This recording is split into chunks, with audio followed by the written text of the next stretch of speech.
Woodbridge Township sports fans, welcome to the WTAAA 17th Hall of Fame Induction Dinner.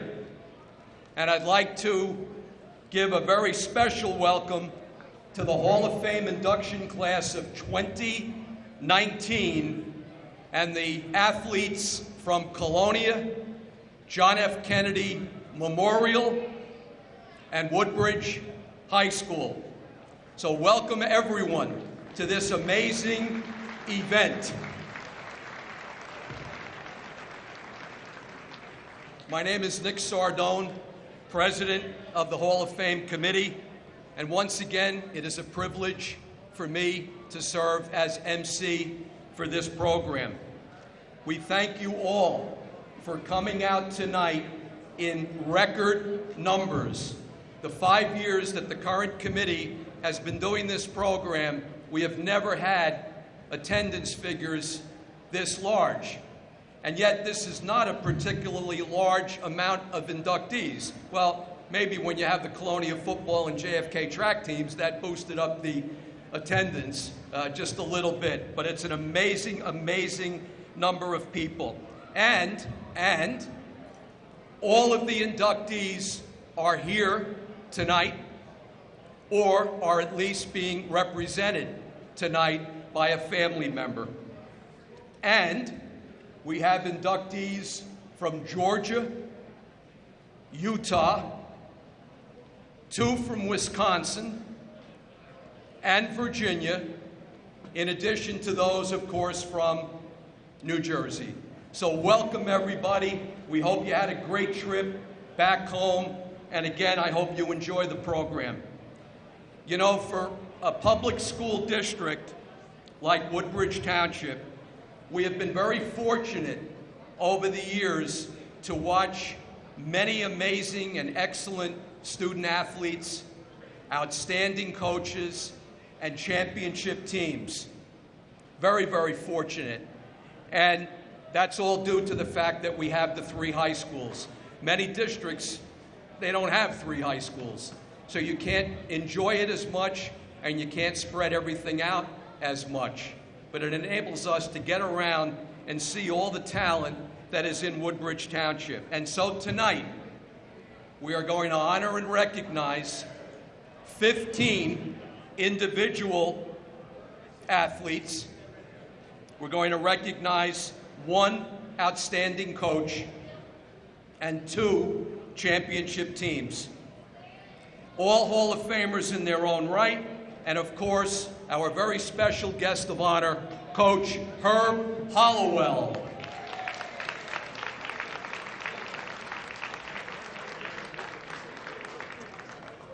Even though we're in our 5th year now with the current Hall of Fame, we are still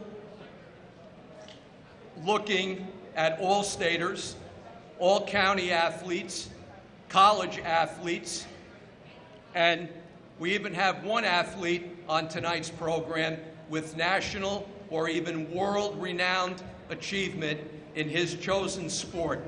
And you'll meet him a little bit later in the program. So the achievements of tonight's class are all very, very significant, and all are certainly worthy to be in the Hall of Fame.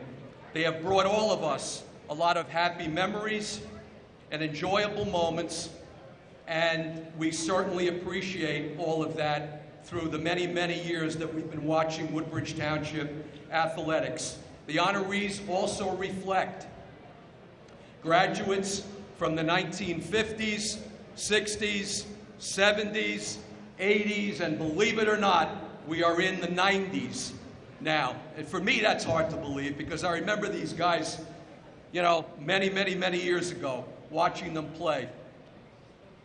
And you just enjoy it so much and you get caught up in it. All right, to begin the program formally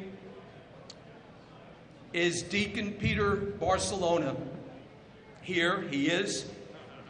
Deacon Peter is from St. Anthony in Port Reading, and he will give the invocation. Thank you.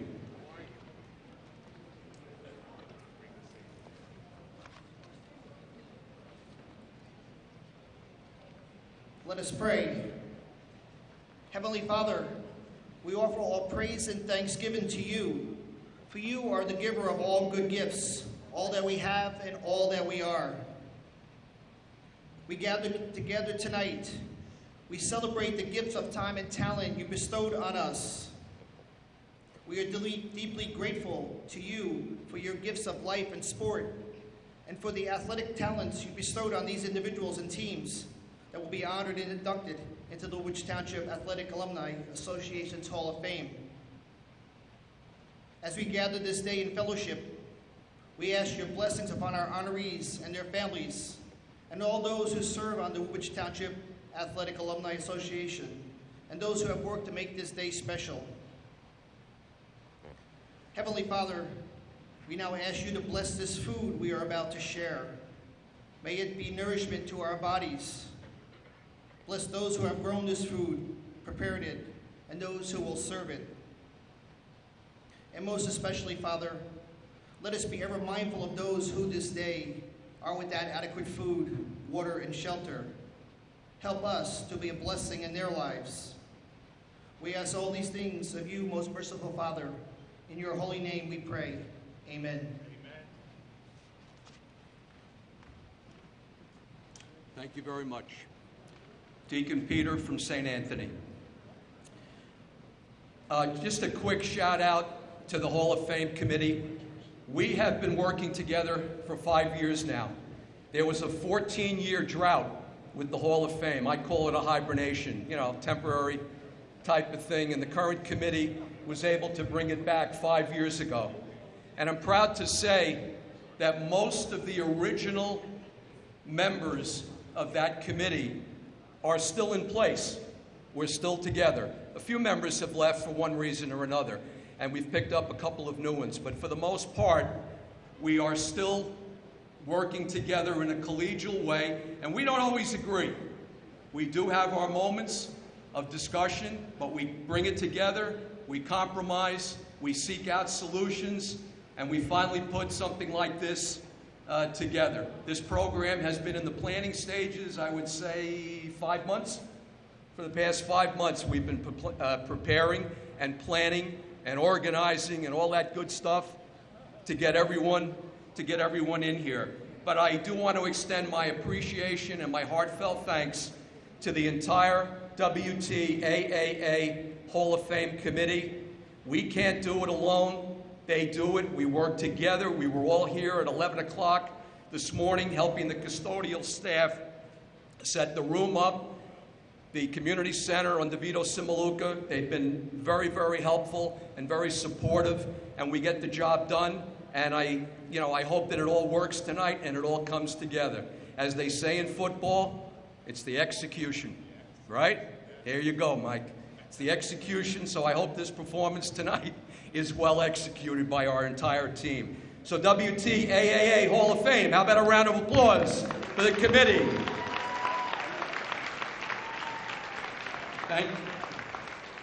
Thank you so much. I believe on page 4 there's a picture of the entire committee. We finally did that this year, our brand new Hall of Fame shirts. So all the members are on there. Oh, one final point about the committee. Half the committee members are Hall of Famers. They are Hall of Famers, and they give back. They enjoy doing this. And, like I said, we deal with one another, and it's their way of giving back to the Woodbridge Township community for giving them what they already uphold, and that is Hall of Fame recognition.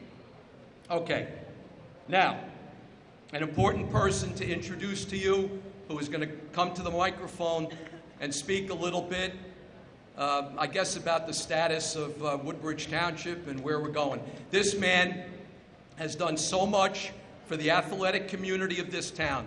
And if you've been away, far, far away, and you're not aware, all the turf fields at the 3 high schools, the new tennis courts, the new tracks, the new stadium and field house at Woodbridge, the new elementary school playgrounds, and believe me, I could go on and on and on, but I won't, maybe he will, and I don't want to steal his thunder. The indoor gymnasiums, for example, new scoreboards, new bleachers, middle school, all of that. But it's not just athletics that impresses us so much. You have a brand new elementary school in the heart of Woodbridge. It is up, it is open, the kids are there. You have a brand new addition going on, modernization of Woodbridge Middle School. You have the Abenel Cultural Center, new affordable housing. Did I promise you that I wasn't going to say a lot? All right, I will stop. The mayor of the best town around, the Honorable John McCormick. Go to it, kid.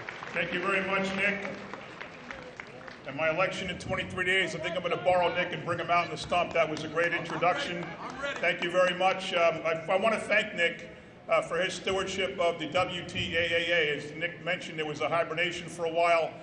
We had kicked around starting it, and we finally got the right people together, led by Nick and the entire committee. So let's have a round of applause for Nick Sardone. He mentioned everybody but himself.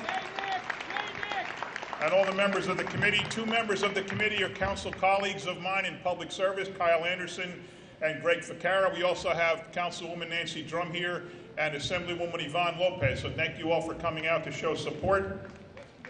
This is a very unique class in that I know a whole lot of the inductees.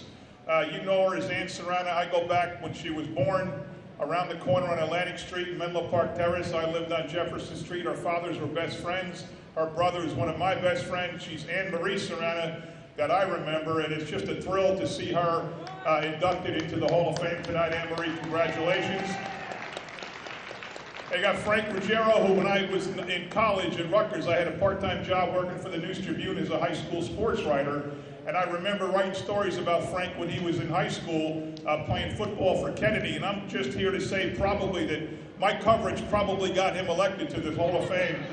So congratulations, Frank. And then there's 3 guys who I played basketball with and against for many, many years in the Knights of Columbus Basketball League.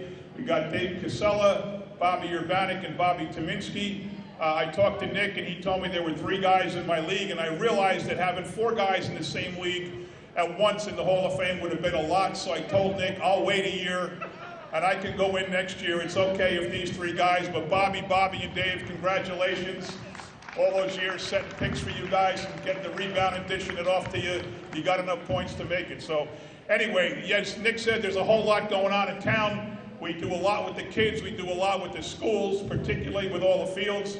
I remember I was elected November 6th of 06. I went that Wednesday before Thanksgiving to Woodbridge High to watch the game between Woodbridge and Colonia. And the field was absolutely pathetic. It was a mud bowl, a dust bowl. It was absolutely terrible. I couldn't believe that our high schools were playing on a field like that. So we started right away the next year to put a turf field in there. We got a company moving town to pay for it. And of course, when you put one turf field in for one school, everybody else wants one, every other sport wants one, and now we have 9. And Nick mentioned all the other things. So if you haven't been around to your old school, stop by. There's so many great things happening in Woodbridge. We're very, very proud of it. And tonight I'm happy to be here as the mayor of the best town around. Thank you very much.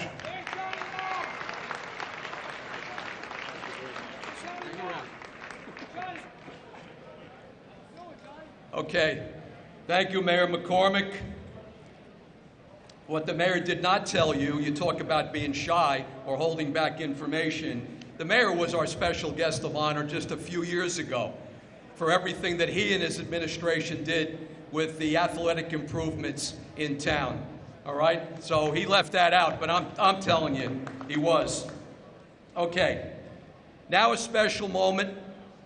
I'm going to introduce the class of 2019. I will go slowly because I would like to have Bruno from TV 3536 scan the room and get the new class people on camera. So inductees, all you have to do when I call your name is stand at your table, wave to the camera so that we can get you in view, and I'm going to go slowly. Okay, Bruno, Woodbridge is on your right. JFK is right in the middle here, and Colonia is to your left. Okay? Okay, here we go. Oh, ladies and gentlemen, I know that this is supposed to be a ceremony, but if you want to applaud loudly, cheer loudly, be spontaneous, loudly. Well, maybe not like that.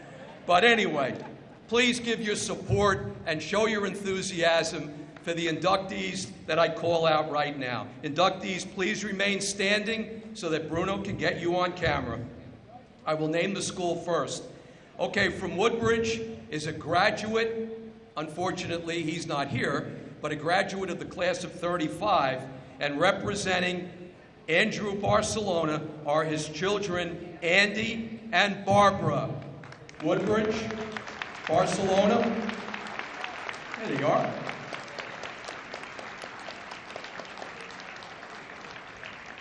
From Colonia, Vincent Abeni.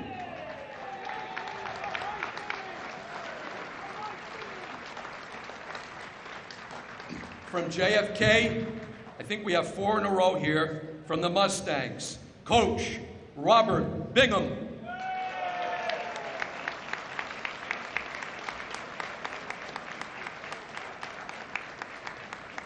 Dr. Robert Burlage. Yes, Woodbridge Township does produce doctors. David Casella.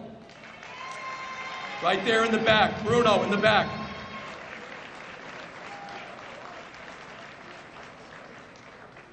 And the aforementioned Ann Sarana.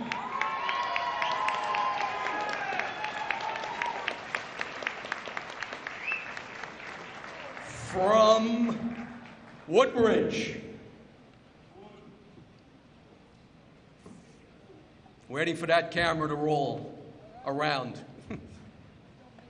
Edmund Etzel.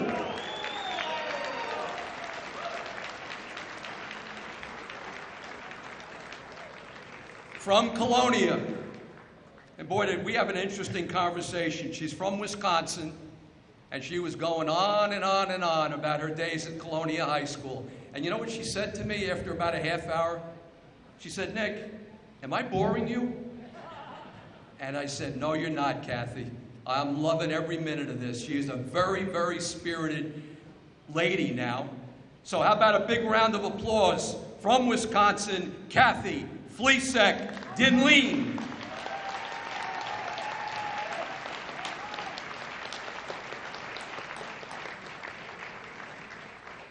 Back to Woodbridge. A tremendous wide receiver, Keith Hemmings, Jr.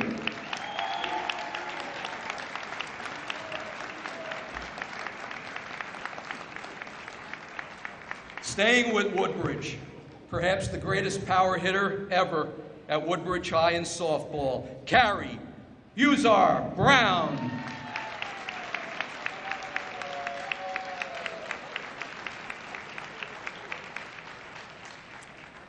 From Colonia, tremendous track family this is, and we have Dennis Kuntz representing his brother, David Kuntz.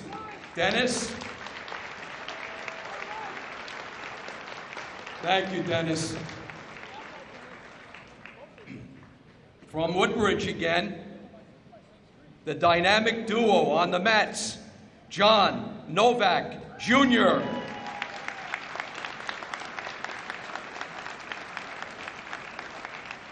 and Eddie Palladino.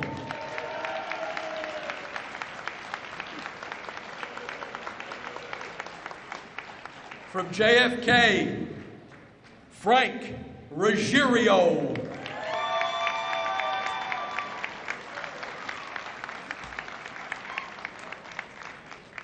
Back to Woodbridge, Brian Russo.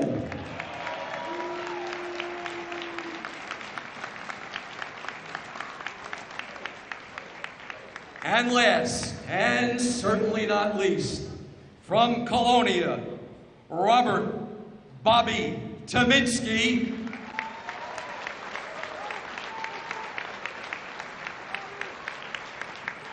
And Robert Bob Urbanik.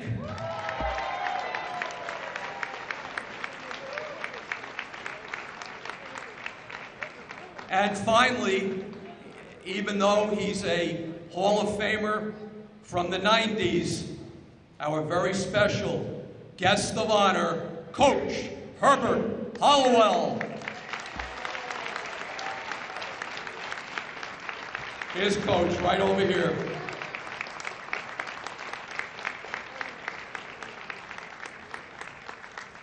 We also have 2 championship teams, and I'm going to introduce by name those people that I think are here. At least they were on our pre-reservation list. First of all, assistant coaches from Colonia, the 74 Colonia football team, John Piccaroni,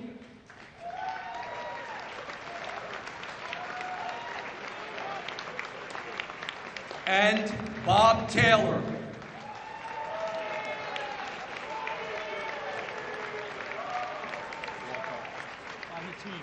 Okay. And then team members, please stand. Eugene Bradley. I'm going to go a little bit faster because Bruno's got the camera aimed in that direction. He doesn't have to keep turning it. Harry Petit.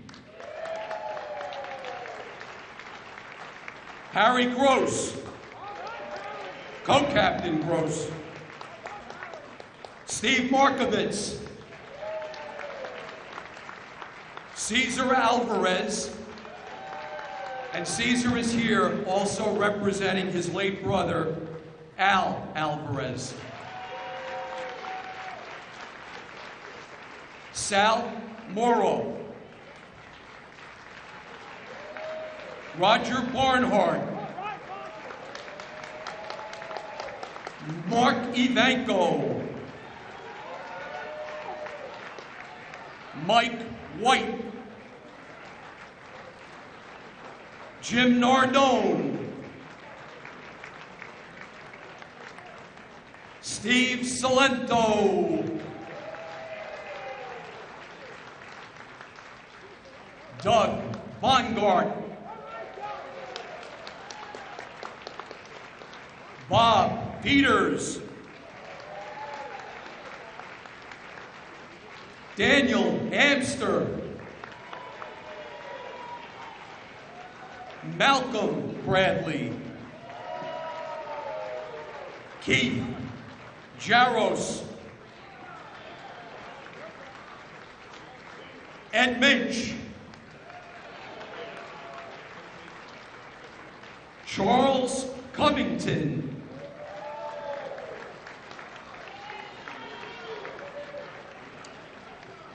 And Jean Childress, representing her late brother, William Fisher. Jean came all the way here from Tennessee for this event.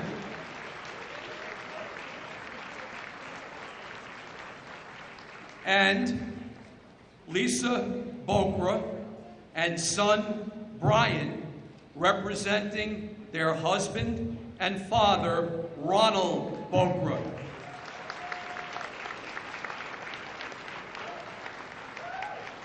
And finally, representing their father, the late head coach, Joe Martino, are his children, Judy, Lisa, and Joe Martino.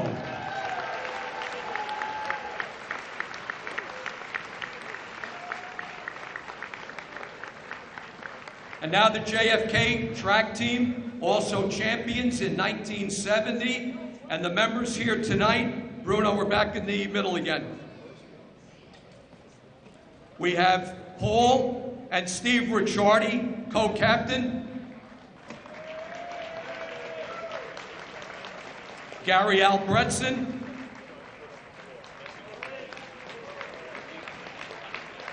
Charlie Carroll.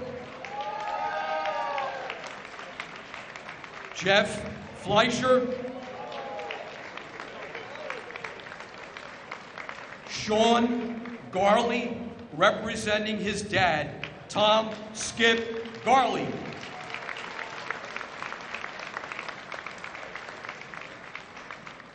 Jim McDonald, co-captain. Barry Shandelau. Craig Wood, Joe Segal, and I'm not sure if he's here, but Bill Osborne, representing his dad, Dan R. Osborne.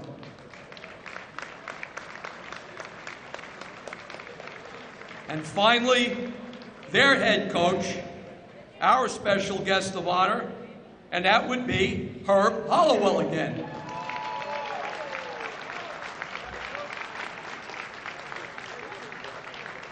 Ladies and gentlemen, how about a big, big round of applause for the class of 2019.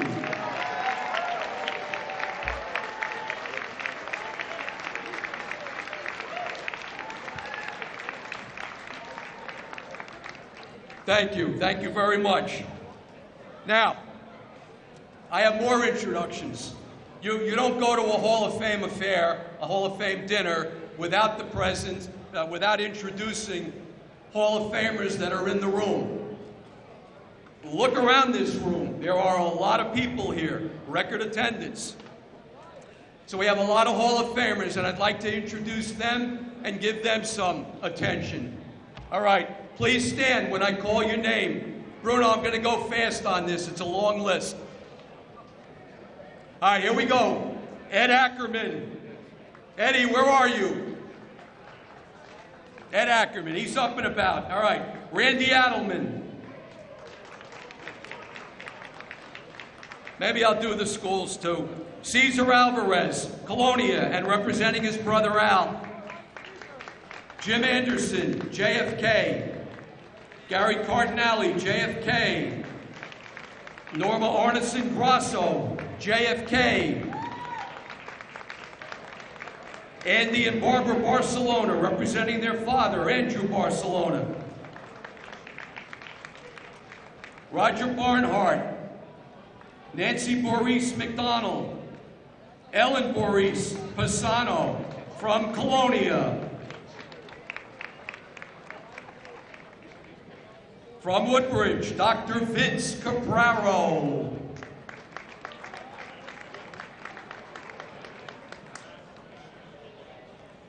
Tom Schmiel. From Colonia, Steve Salento. From JFK, Lisa DeCruz. From Colonia, Gene Durkak. Sharon Couch DiLeonardo. From JFK, Coach Nancy Cantala. From Woodbridge, Mark Dodonna. Colonia, Mark Ivanko. Woodbridge, Bob Fair. JFK, Coach Marie Gardner. Sean Garley, JFK, representing his dad, Tom Skip Garley. From Colonia, the Gross brothers, Harry and Jeff. Once again, from JFK and Woodbridge, the aforementioned Herb Halliwell.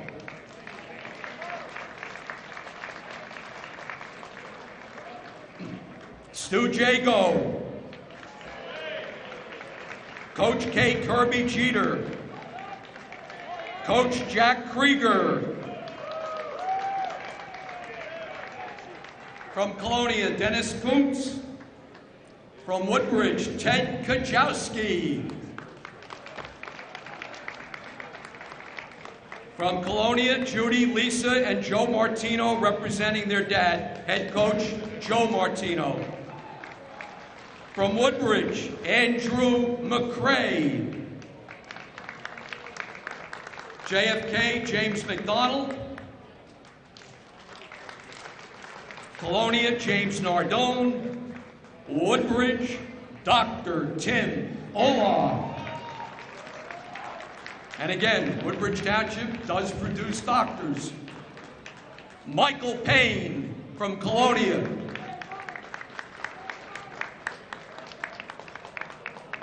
Bob Casco from Woodbridge, JFK, and Colonia. From Colonia and Woodbridge, John Piccaroni. From JFK, Paul Ricciardi, Steve Ricciardi.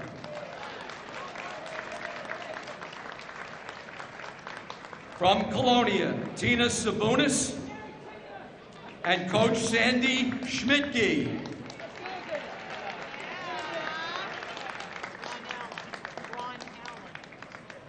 Okay.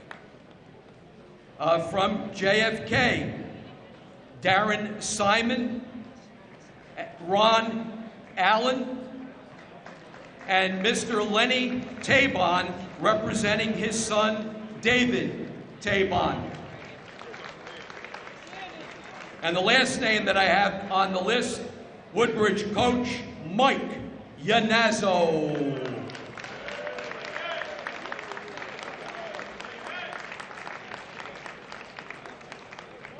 How about a big round of applause for all those Hall of Famers?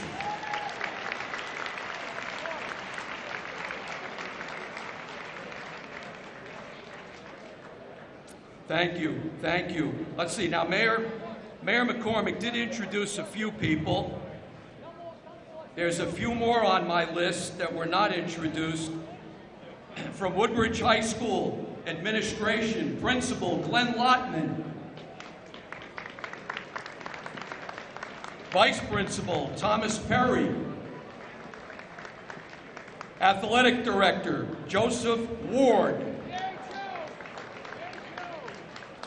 Retired, long-time Woodbridge High School football coach Bill Nyers. Come on, you can stand, Coach. There you go. And Colonia Athletic Director and retired, long-time football coach Ben LaSala.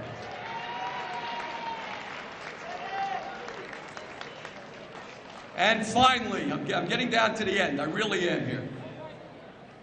Very special thanks to Vito Simaluka and his staff. We can't do this without their help, and they gave us a lot of help this year. Thank you, Vito. Our good friend Harry Bernstein for doing another great job with the interviews up here with TV 3536 Bruno on camera. And several people from one of our strongest scholarship sponsors, the owner of Bell Ford, Route 27 in Colonia. I would like them to stand because they have done a heck of a lot for us this year, and we really appreciate the support. And we have the owner of Bell Ford, Marianne Chahinko, Vice President Mary Frances Chahinko, and Internet Staff Consultant Danielle Mulligan. They have contributed a lot to our scholarship fund. Thank you. Thank you, ladies. Well, you got on camera, too.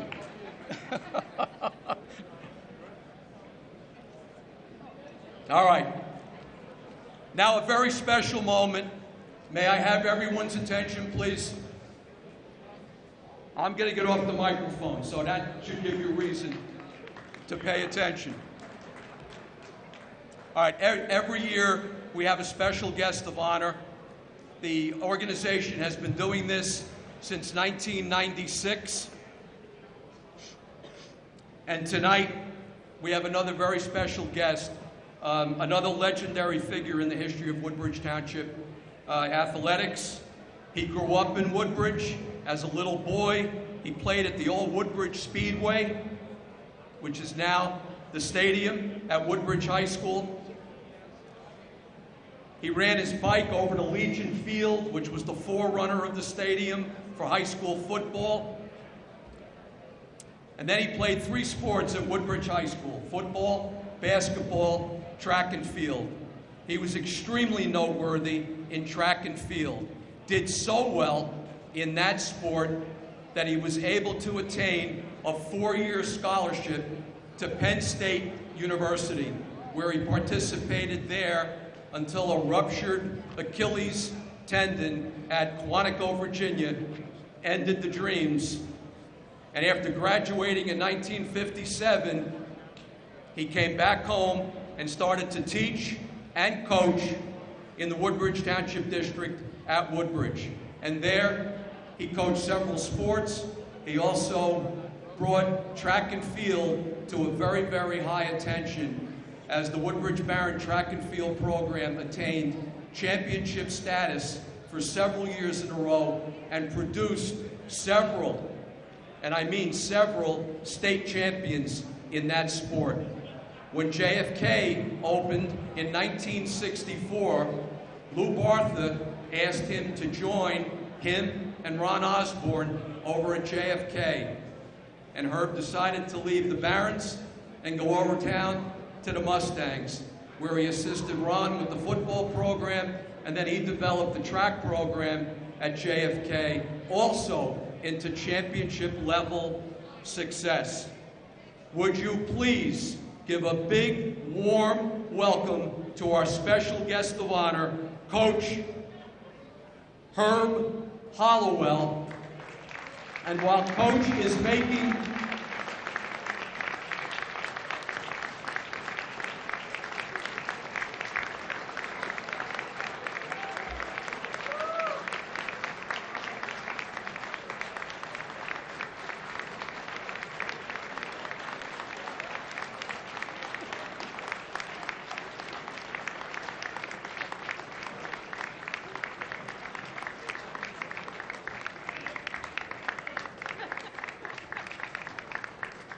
Thank you, everyone.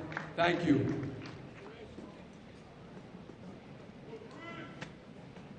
I'm here, Nick. I got you. I got you, Coach. I got you. I just want to do one other quick thing. You know, coaches get respected because of outstanding achievement, championships, records, all-staters, first-place medal winners. And all of that is certainly important. That's why the Board of Ed hires them to do the job. And Herb certainly did that at Woodbridge and at JFK.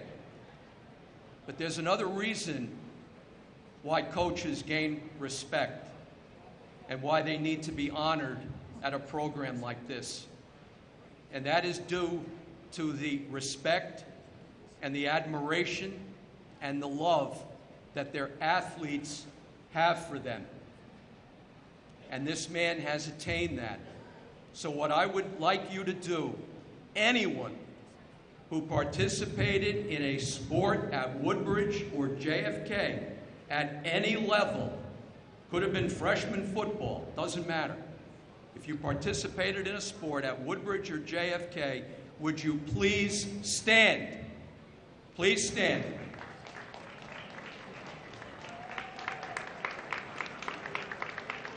That's a lot of people, folks.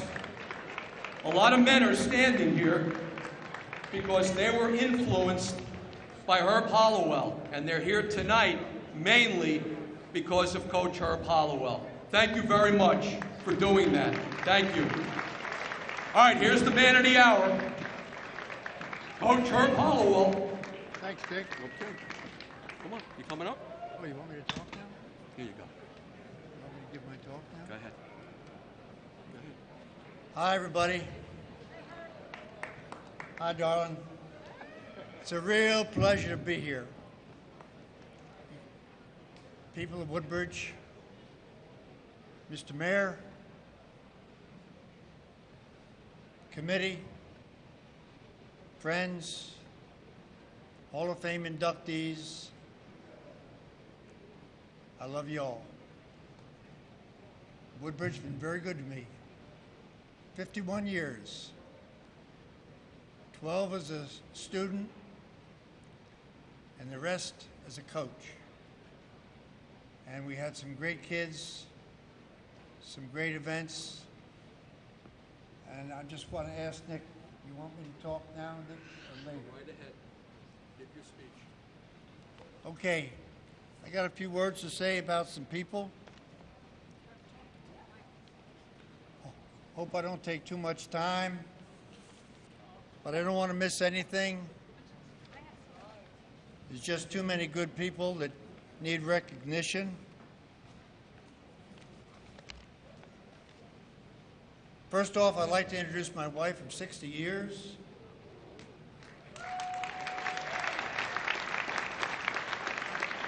My wife, Elaine, whose understanding and help over the years made it possible for me to spend time coaching. I used to go out in the morning and sometimes go to 2 practice sessions and wouldn't get home till 9 o'clock at night. And she held down the fort. And she did a great job. She was always there, and her motivation and thoughtfulness made things work. Along with that, she raised 3 children and taught English for 26 years. I know, because she was always correcting me. Once in a while, I got a shot at her, too. I can't do without her. She was fantastic. I'd like to mention the greatest influences on my life. The people who had the greatest influences on my life. First off, Elaine, my bedridden grandmother, Hattie Mae Berlew Fox, Louis Gabriel, who's a teacher, coach, and principal of Woodbridge High School, Penn State assistant track coach Norm Gordon, and head football coach Rip Engel. Joe Paterno was Rip Engel's backfield coach. My mother Gladys, my father Herb, who tried so hard, never had much, but they tried hard. And Lou Bartha, Uncle Louie, we called him, not to his face, of course, because if we did that, we had some big trouble. But Lou Bartha cut me from the freshman baseball team after, I think, 2 swings and 1 missed fly ball in the outfield. I was done, and I was mad. So I said to myself, I'll show this guy. So I went out for the track team, and that paid off.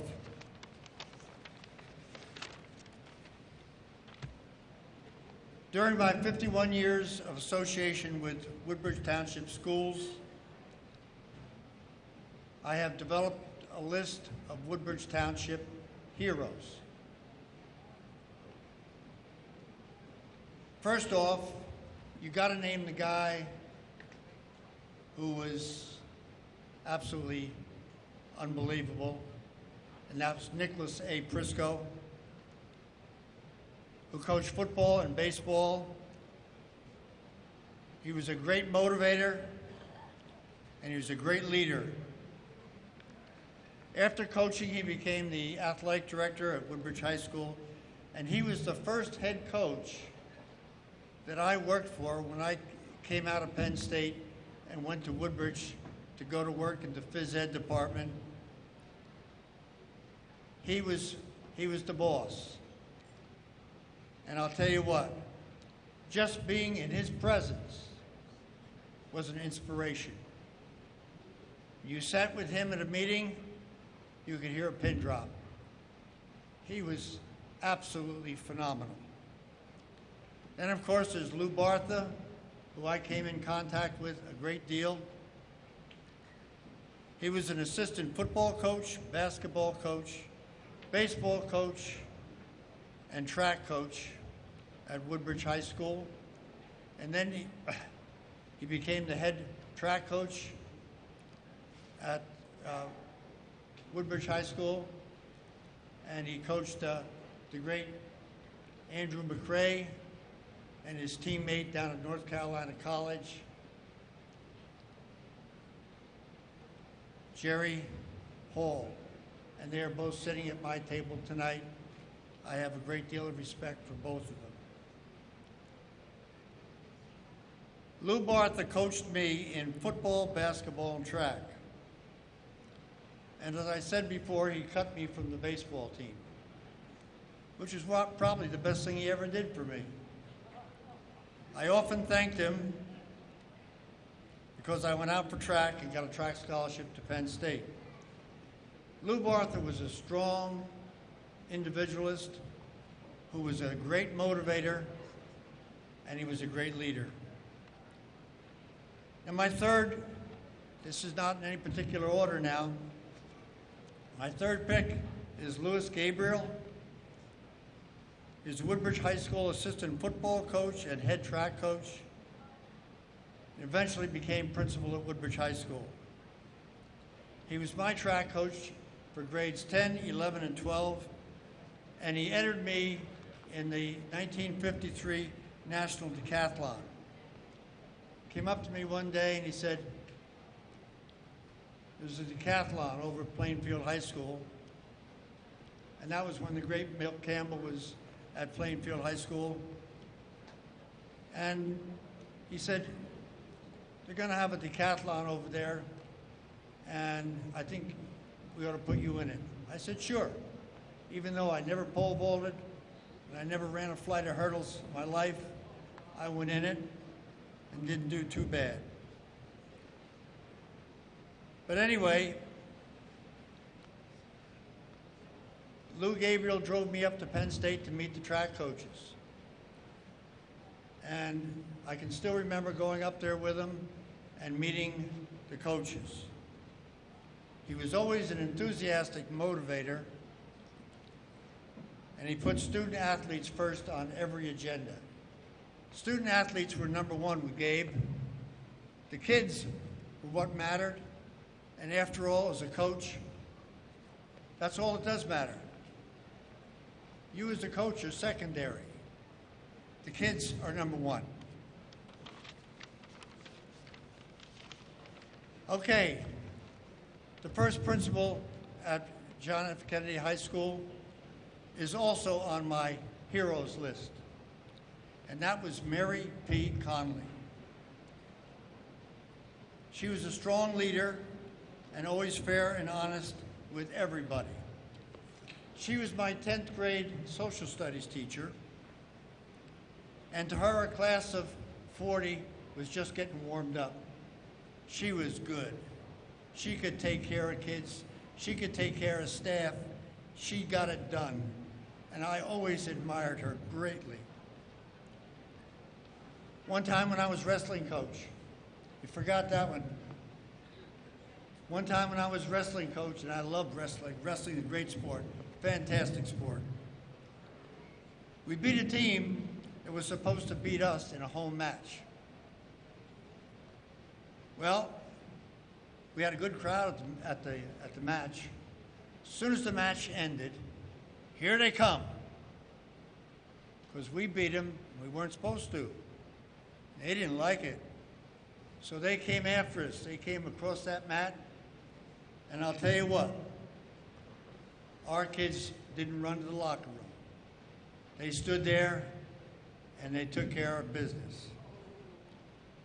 So next morning, I go to my mailbox, which is customary. As a teacher, you go to your mailbox and see what you got in the morning. And there was a note in there from Mary P. Conley. And it said, "See me now." Now, when you get a "see me now" from Mary P. Conley, that meant you were supposed to be there 15 minutes earlier. So I went in, knocked on the door, "Come in." I go in, and she was not happy. She said, "Mr. Halliwell, what happened last night?" Well, I said we had one policeman there, and he had his hands full, but we won the match, and they attacked us. And all we did was defend ourselves. She said, "Oh, you were defending yourself? Okay, that's good." And that was the end of that. But one thing I'm very, very happy about, and that was that before she passed, I spent quite a bit of time with her over at her house in Woodbridge, having a couple of cups of tea with her and reminiscing good old times. But she was a great person, a great leader, and I respected her greatly. Then there's another great educator we had in Woodbridge by the name of Dr. John P. Lozo.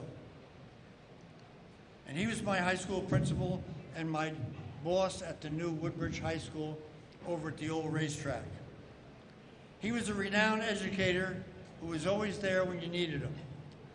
He was totally dedicated to his teachers, his coaches, and of course, first off and most importantly, the students of the school. I'll always remember him. He demanded respect, and he got it. Now, the next person that I'm going to mention, I would like to come up. Those other people couldn't come up because they're not with us anymore. But I'd like Norma Arneson to come up, please. Norma, where are you?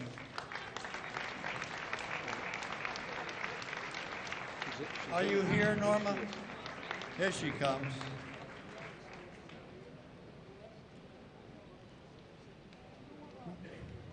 Hi, Norma. Hi. Good to see you, dear. Hi. Great to see you. One day, Louis Bartha came to me and he said, Mayor Walter Zappolo just called me. And he wants us to put together a township team of girls and boys of all ages to compete in an American Legion-like track meet. Well, I didn't know Norma, but Norma was there, and man, was she there.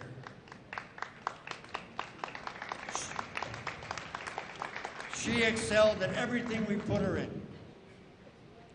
And I'll tell you what, if we didn't have Norma, we wouldn't have won it. Because she did the job. And Norma, I just want to tell you, I'll never forget you. Thank you. Thanks, Norma.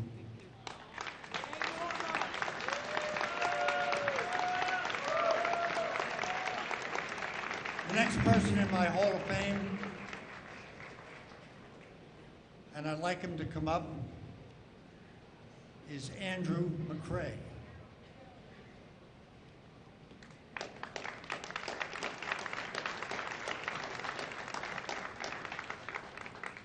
Now, Andrew McCrae was as natural a track athlete as you could find any place, anywhere.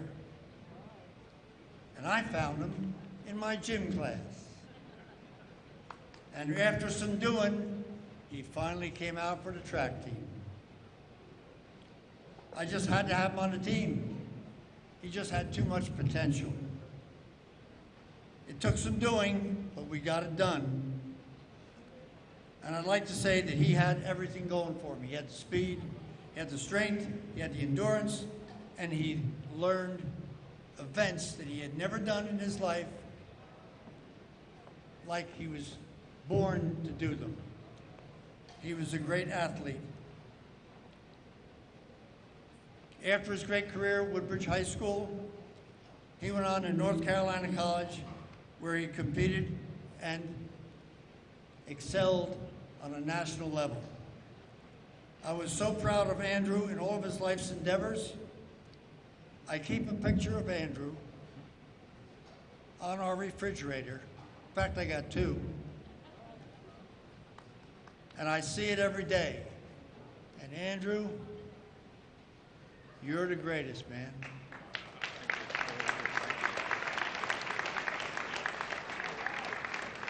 The next one I'd like to come up is Greg Ficara.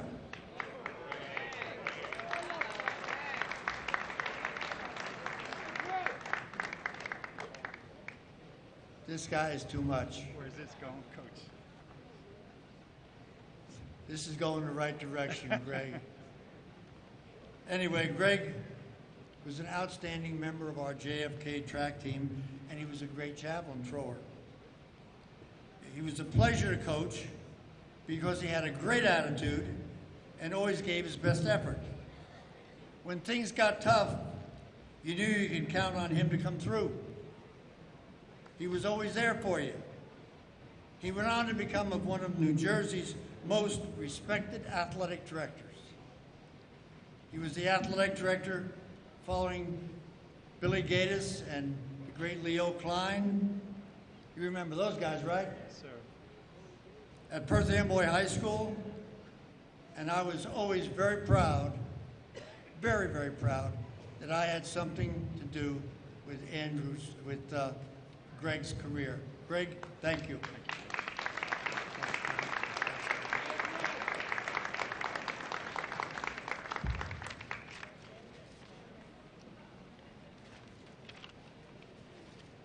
Would Paul and Steve Ricciardi please come up?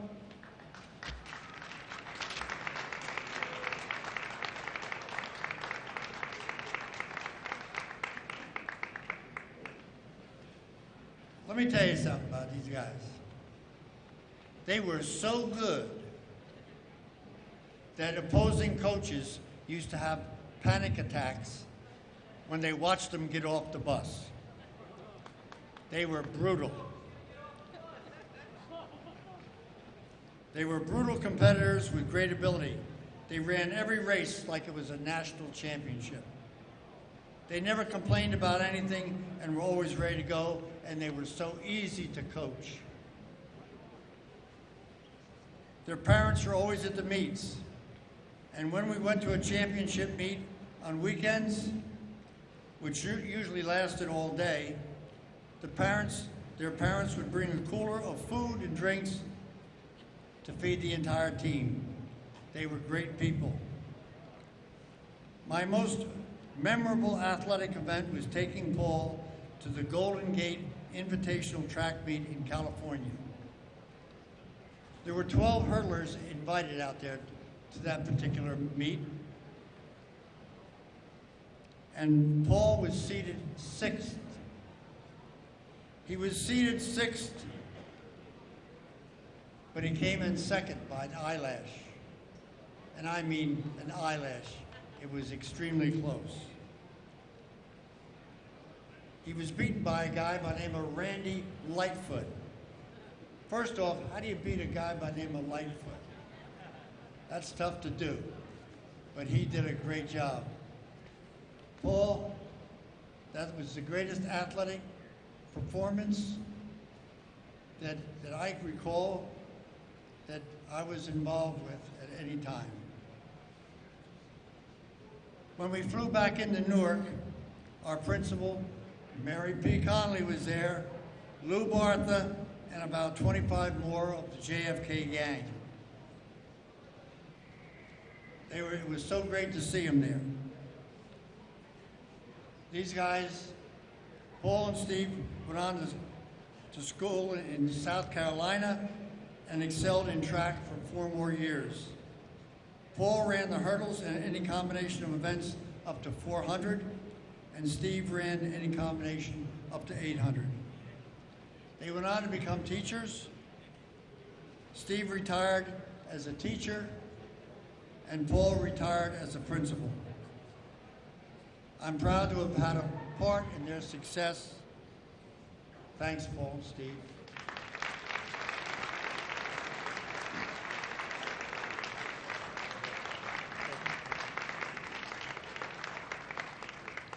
Before closing, I'd like to make a recommendation to everybody here that you make a list of your heroes.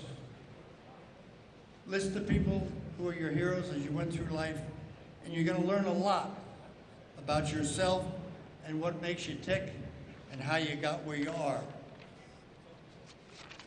And in conclusion, I want to thank all the coaches and teachers of Woodbridge Township who taught me through 12 years in the Woodbridge Township schools. I have many good memories of the positive experiences that I had. I also want to thank all the coaches who coached with me for over 38 years. Their dedication and their loyalty made the programs work. Most of all, I want to recognize all the student athletes that I have been associated with who gave their best efforts to be successful. Along with the kids, the parents who entrusted us, we educators, we coaches. The parents entrust us with these kids to try to do something. And these kids are their cherished possessions. Finally, and in ending, I'd like to give a huge thank you to Nick Sardone,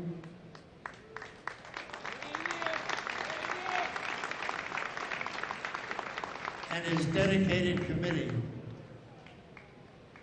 I think if Nick had been at D-Day, he would have been Eisenhower's right-hand man. Thank you, Coach. Thank you. Nick, I'd like to say that you brought this organization back to life. Your efforts are unbelievable. What you do and the way you do it is absolutely fantastic. Nick, your dedication to Woodbridge and Woodbridge High School athletics is first team All-American. Thank you, everybody. Come on, everybody. Come on.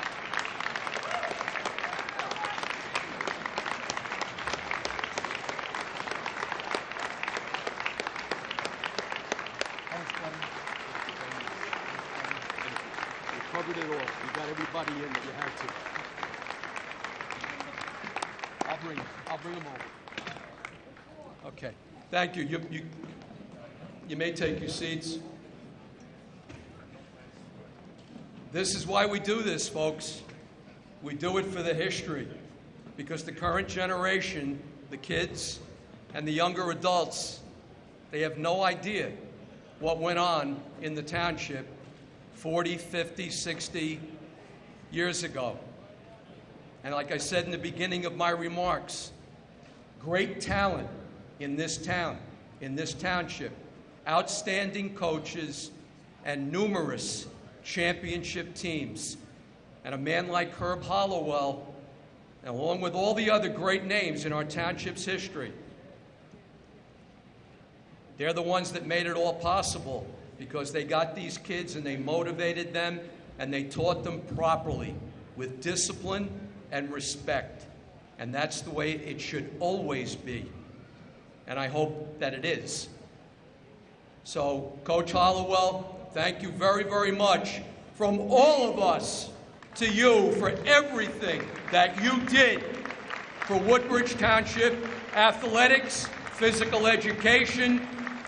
And Herb didn't tell you, he was a guidance counselor at JFK for 22 years. So for all you did for those kids, thank you, Coach. Thank you very, very much. Herb Halliwell.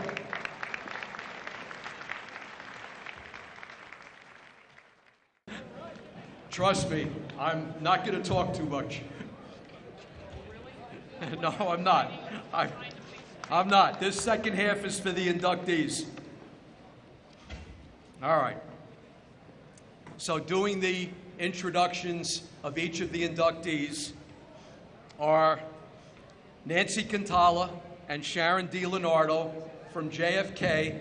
Nancy is the public address announcer for the football games at JFK, and she has been for many, many years. I won't tell you how long, but a long time, trust me. So that'll be Nancy and Sharon, and they've divided their responsibilities. They're not going to read the entire bio. The bios are in your booklet. They will summarize them for you. Inductees, when you come up, please come over here to the left so Bruno can get a good picture of you for TV 3536. Okay? And I will hand you or present to you all your awards. After we finish the 16 individual inductees Then we'll go with the two teams at the very end, and they'll come up for their awards, okay? And that pretty much will conclude the program, so let's get started. What do you think? All right. All right, who's up, Nancy? And here is the voice of the Mustangs, Nancy Cantala.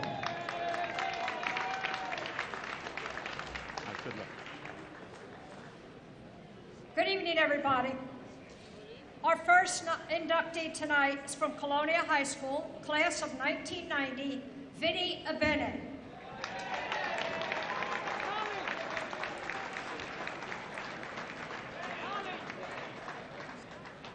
He got one already? Oh, okay, he got one. Vinny earned 6 varsity letters as a dominant player for the Patriots in both football and baseball.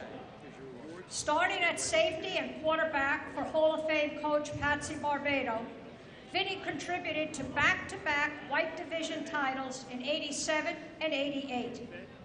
In the spring, he distinguished himself on the diamond. As a shortstop and pitcher, he helped lead his freshman team to a tournament title. On the varsity, playing for 2 more Hall of Fame coaches, Mickey Cott and Jack Krieger, Vinny was instrumental in another Colonia title run, the Blue Division in 1989. Vinny was so versatile, he played second, short, center field, not to mention taking a turn on the mound. His senior year was a stellar individual performance. He hit .465, was 20 for 20 in stolen bases. The postseason honors rolled in. Vinny was first-team All-Metro in the Daily Journal, second-team All-County in the Ledger and Home News Tribune, and third-team All-State Group 2. He played in both the Greater Middlesex Senior All-Star Game as well as the New Jersey All-Star Game. Vinny continued his education and playing career at Rutgers University. Playing right field for the Scarlet Knights, he was coached by the legendary Fred Hill. Coach Hill inspired Vinny to coach himself. After beginning his coaching career at Colonia, he moved on to Edison High School.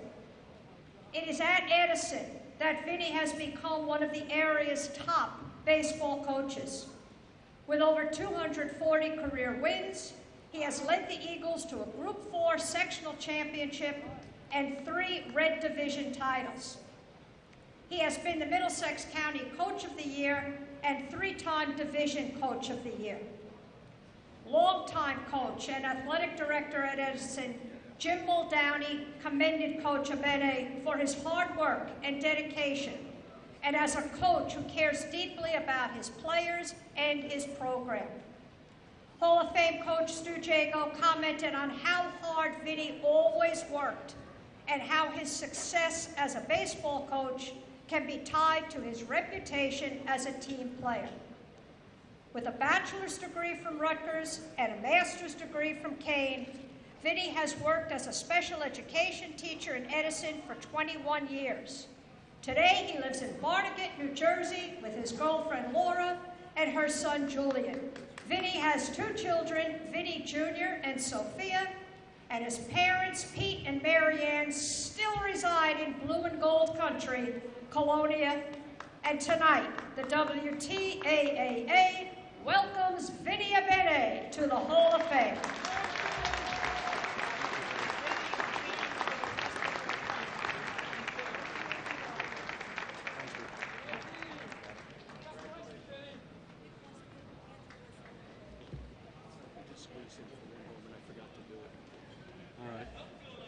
All right, I guess I lied. I do have to make a special presentation. Andrew Barcelona was an all-state baseball player at Woodbridge High School, class of 1935, all-state. He actually was a rival of a guy by the name of Joe Ducky Medwick, Hall of Famer from Carteret. Well, they competed against one another, the Barons and the Ramblers. And Andrew made All-State. He was inducted into the Hall of Fame in 1993, but due to illness, could not attend the dinner at that time.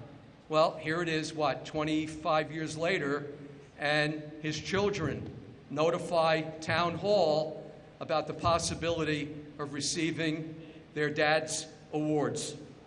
So, we already sent them one resolution from the mayor's office, and now we're going to present more awards. So, the children, Andy Barcelona and Barbara, would you please come up and accept these awards 25 years later for your dad, Andrew Barcelona.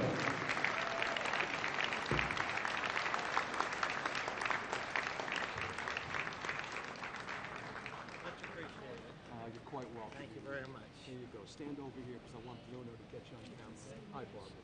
This is for you. Stand right over here, please. Barbara.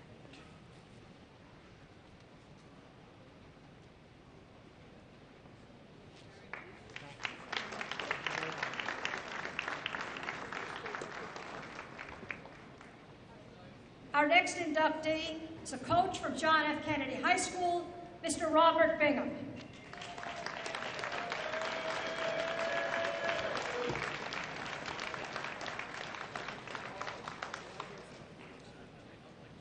Moving to New Jersey from Ohio, Bob arrived at Kennedy in 1970 to teach English and begin his coaching career as a JV basketball, assistant track, and head cross-country coach.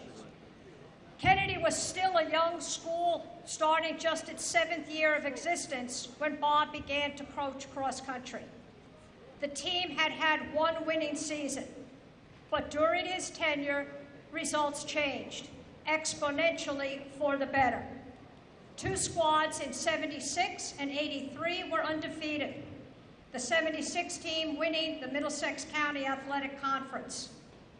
The 77 team, with its 17-1 record, became the only Mustang team to qualify for the state finals, finishing 8th. Bob was a fixture at Merrill Park as his cross-country teams compiled a 147, 83-1 overall record. Coach Bingham was the Mustangs' head spring track coach from 1975 through 1994. Now, he readily admits that while dual meet success was sometimes hard to come by, that did not equate to a lack of success for the storied Kennedy track program. There were many individual, relay, and championship meet highlights. This included the 89 team, who won the GMC championship with only 16 athletes on the team. For this accomplishment, Bob was the Home News Tribune Coach of the Year. His 88 team was 3rd in the GMCs, while the 87 group was 2nd in the state sectional and 3rd at the Group 3 state championships. Kennedy individuals, including Hall of Famers Ron Allen, Jim Anderson, Courtney Burton, Darren Simon, and Dave Tabon, were able to win the following championships: 6 Meet of Champions, 8 Group, 21 Sectional, and 17 County. At the Penn Relays, the Mustangs won 3 Class Mile plaques, finished 2nd on 4 occasions, and earned a 3rd place in a Class 2-mile relay. But Coach Bingham is always ready to deflect credit from himself. And tonight, he wants to thank, first, all the men who served as assistant coaches, and a special acknowledgement to Brad Altman, who was so valuable as Kennedy's athletic trainer. Second, Bob credits his athletes. Quote, any success that they enjoyed was primarily a result of all the work they did on the practice field or the courts. And finally, third, his biggest thanks go to his family for allowing him the time to coach. His wife, Chris, who in all aspects of his life has been his biggest fan and greatest supporter. And their children, Nancy, Matthew, and Melissa. In wrapping up Mr. Bingham's bio, I'd like to share the words of 4 Kennedy Hall of Famers. From Paul Ricciardi, who observed that as an assistant coach to Herb Halliwell, Bob Bingham was dedicated to all of the runners, and he set an example for all of us to be unified as a team. From Jim Anderson, said that Coach's dedication and attention to detail rubbed off on me. The work ethic he instilled in me allowed me to become a Division I football All-American. From Ron Allen, who wrote that Coach Bingham was one of the best coaches that I ever had in any sport, from Pop Warner to the NFL. He pushed me to become a champion on all levels, a great mentor who went above and beyond coaching to better his athletes' lives. And finally, from Darren Simon, I called Coach Bingham Mr. Bingham as a teenager, and I still do as an adult because of the respect I have for him. He believed in a skinny teenager and taught me to believe in myself. With every practice, every victory, every loss, he was always teaching. He preached dedication and hard work. Those lessons helped shape me into the man that I am today. And for that, I will always be grateful. My family and I cherish him, unquote. Listening to those words, I think that Bob's wish to be remembered as a coach who emphasized the importance of setting high goals and the value of hard work to achieve them has been granted. The WTAAA welcomes Mr. Bingham, a Hall of Fame coach and a Hall of Fame man.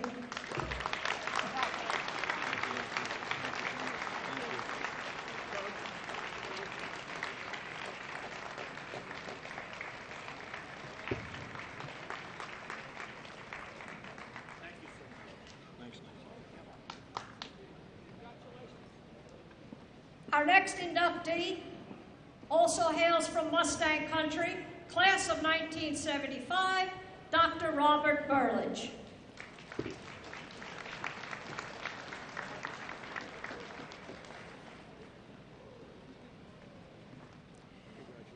Nicknamed Doctor by Kennedy teacher and coach Joe Zinkowitz, we think possibly because of Bob's fondness for wearing a white lab coat to class. Bob Burlage had given little indication of what was to come as a Mustang senior. Now, listen to these two quotes and comments from his coach, Bob Bingham. Bob was a good, but not great, cross-country and track athlete. He showed up every day, worked hard, and achieved acceptable but hardly remarkable results. Then his senior year happened. And today, Coach Bingham says that, quote, in both quantity and quality, Bob Burlage's senior year has to rank as one of the greatest in Kennedy track and cross-country history. What happened? Bob began the year by leading the cross-country team to a 12-3 record after back-to-back 4-win seasons. He set a new course record at Merrill Park. In winter track, Bob was the 880-yard conference champ and county runner-up with a school indoor record. Now, before the spring season, he ran the mile in the prestigious Spike Shoe Invitational in Philadelphia. Again, another school record. Then came spring. At the county relays, he anchored the sprint medley to victory, and at the New Jersey relays, he ran anchor on both the sprint medley and 2-mile relays. Again, theme, all school records. Bob was also a member of the record-setting 4-mile and distance medley relay teams. In fact, his personal best time of 1:54.6 in the half-mile came on a relay leg. His greatest success came when he ran the half-mile as an individual event. Bob ran this race a staggering 17 times during the spring of 1975. Now, when breaking 2 minutes was considered the dividing line between good and very good, Bob's average time was 1:59.7. He won the half at the counties, He ran the same time at the state sectional but finished second by an eyelash. At the state Group 4 championships, in a race for the ages, Bob set the school record with a time of 1:55.1, but lost by 1/10 of a second. At the meet of champions, he was knocked into the infield in a chaotic start to the race. Now trailing the entire field, Bob still competed and came back to finish 6th. It left onlookers wondering what might have been. Well, Bob went to Rutgers, competing for 2 seasons in cross-country, winter and spring track, before graduating with a degree in biology. He earned 2 master's degrees from Duquesne and Columbia University. In 1990, he truly became the doctor, as he received his doctorate from the University of Tennessee in Knoxville. Since 2011, Bob has been at Concordia University in Wisconsin. Currently, he is a full professor, chair of the Department of Pharmaceutical and Administrative Science, and faculty chair of the university.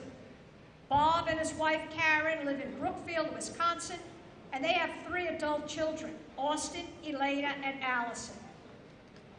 And so a remarkable senior track season evolved into an even more remarkable academic career. Tonight, the WTAAA can truly say the doctor is in. Welcome to the Hall of Fame. Congratulations, Bob.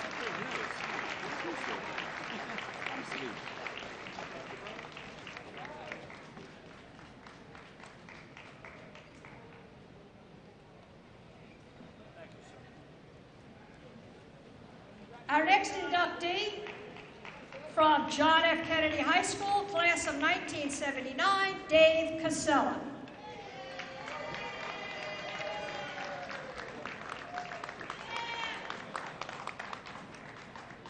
Dave is another individual who had a magical senior season for the Mustangs. As co-captain of the basketball team, Dave used some deadly outside shooting to average over 18 points per game without a 3-point line.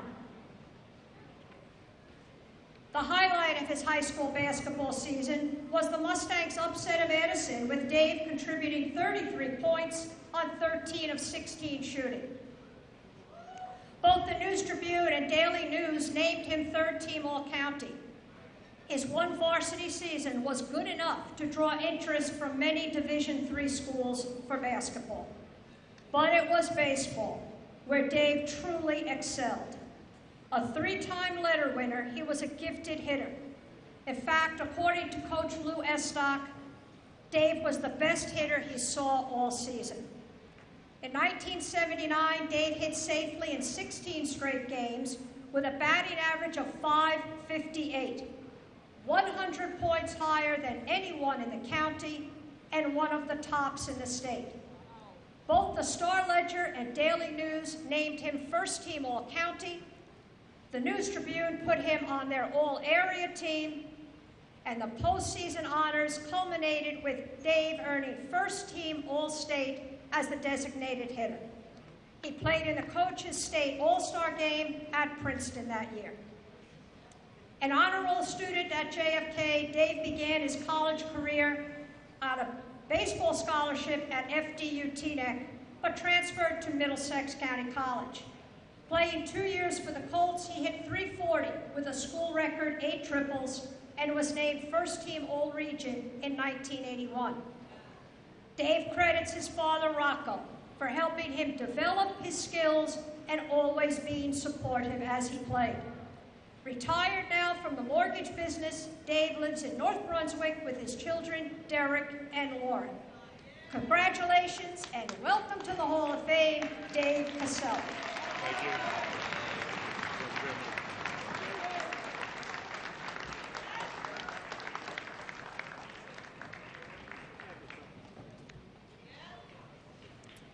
Next up, Ann Serrana, JFK, class of 1983.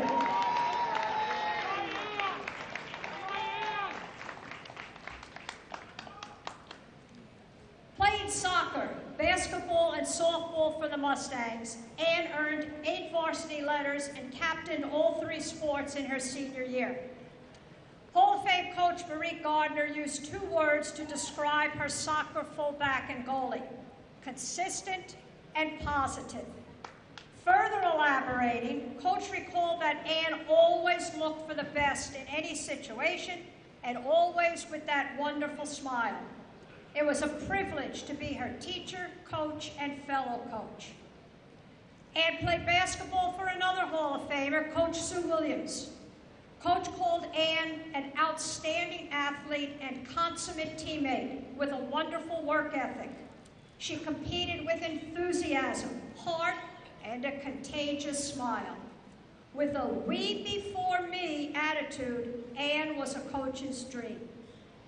Years later, Ann was an assistant to both Marie and Sue, helping them coach the Mustangs to 4 division titles, 3 in soccer and 1 in basketball. But Ann's greatest success was achieved with the softball team. She was a 2-year starter in left field, playing a key role on 2 championship teams. In 1982 and 83, JFK went 42-6, while winning the Middlesex County Athletic Conference and the Liberty Division in the Bicentennial Conference. Ann capped off a brilliant 2-year run as she helped the Mustangs defeat a real-world softball power, Edison High School, and win the Middlesex County Tournament. Don Fadden, longtime coach and New York Daily News contributor, wrote that, quote, Lisa DeCruz and Ann Serrana were the best 1-2 punch in Middlesex County. The News Tribune, in previewing the '83 county tournament, stated that Ann was, quote, simply the best in left field. Many others agreed. For back-to-back seasons, Ann was first-team All-Conference, first-team All-County, first-team All-State Group 3, second-team in '83. She finished her career with a .413 batting average and a remarkable 2 strikeouts in over 200 plate appearances. Ann went to Rutgers and played 1 season of fall softball for Coach Pat Willis, but by this time, softball had taken a back seat to her education, a job, and her volunteer work with the youth group at St. Cecilia's. She earned her degree in health and physical education and sports management and began her teaching career at Woodbridge, or in Woodbridge. First as a substitute and then full-time at Colonia High School.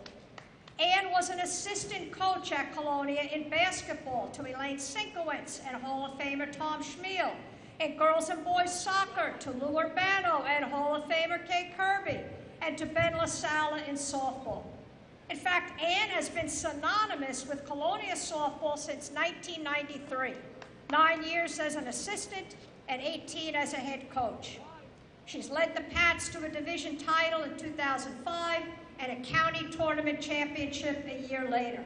She was the county coach of the year in 2006 and the New Jersey School Coaches Association sectional coach of the year in 2017-18.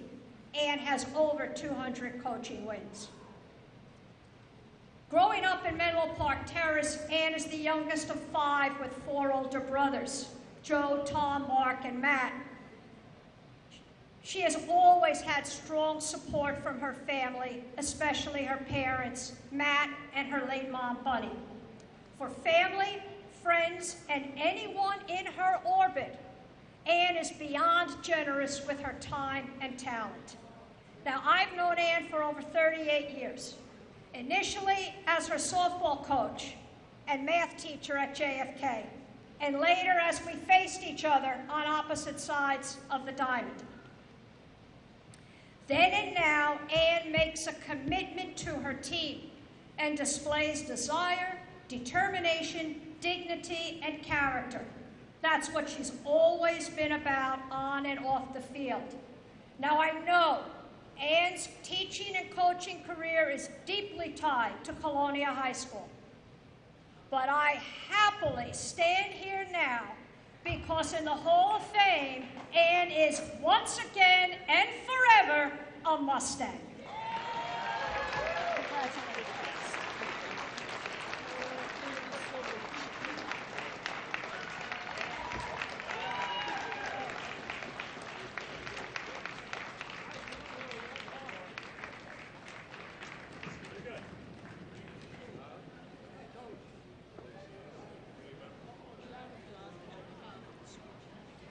All right, we'll give Nancy a little break, and I'll take over for the next 5 inductees. First off, we have Edmund Etzel, Woodbridge High School, class of 1975.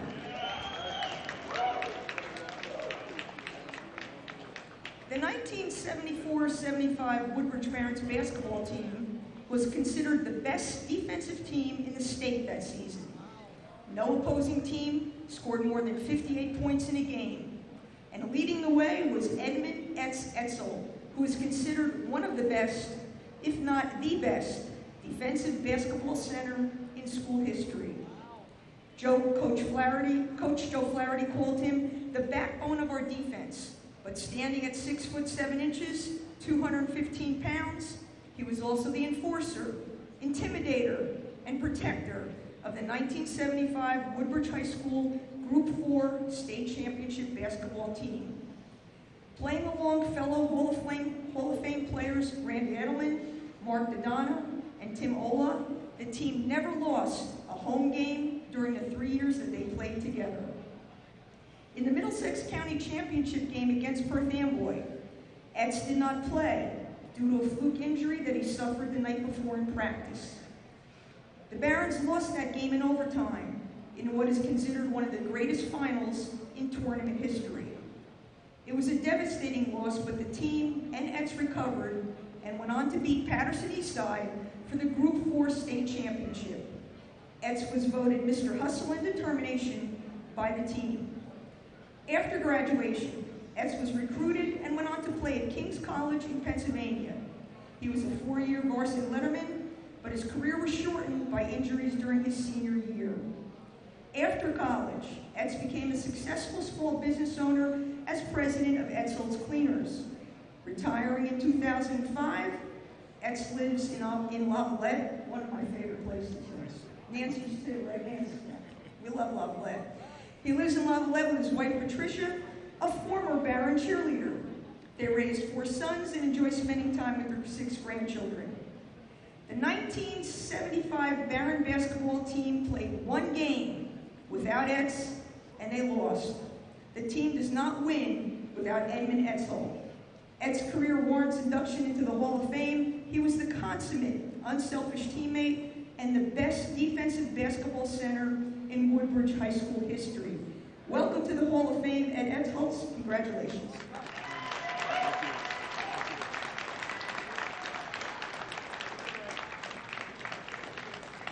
Next up, Kathy Flesack Dineline, Colonia High School, class of 1978.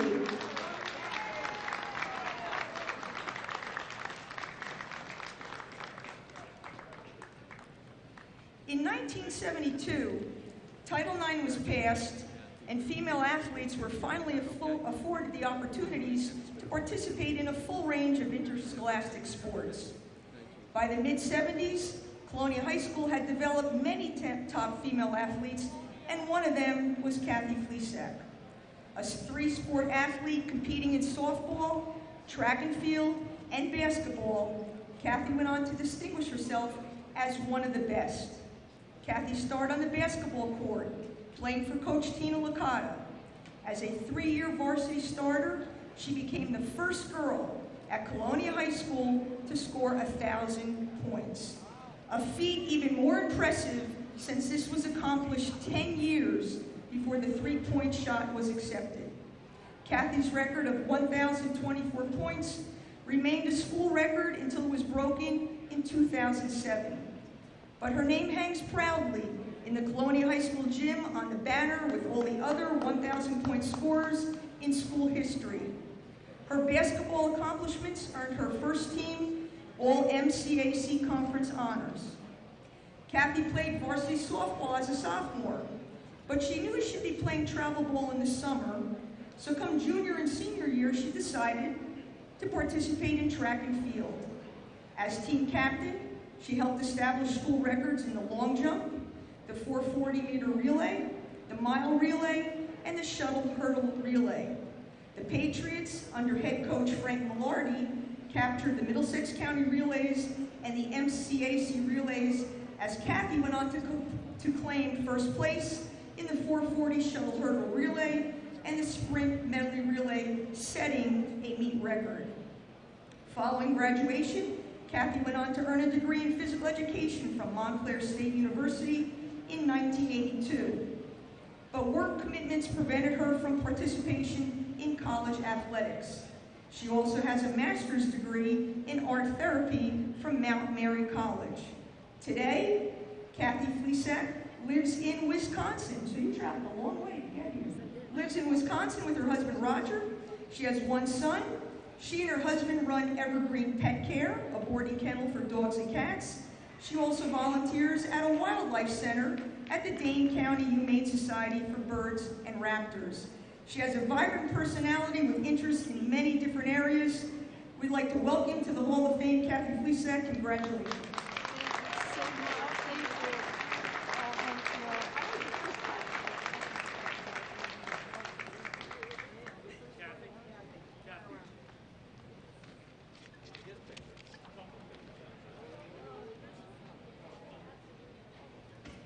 Next up, we have Keith Hemmings, Woodbridge High School, class of 1999.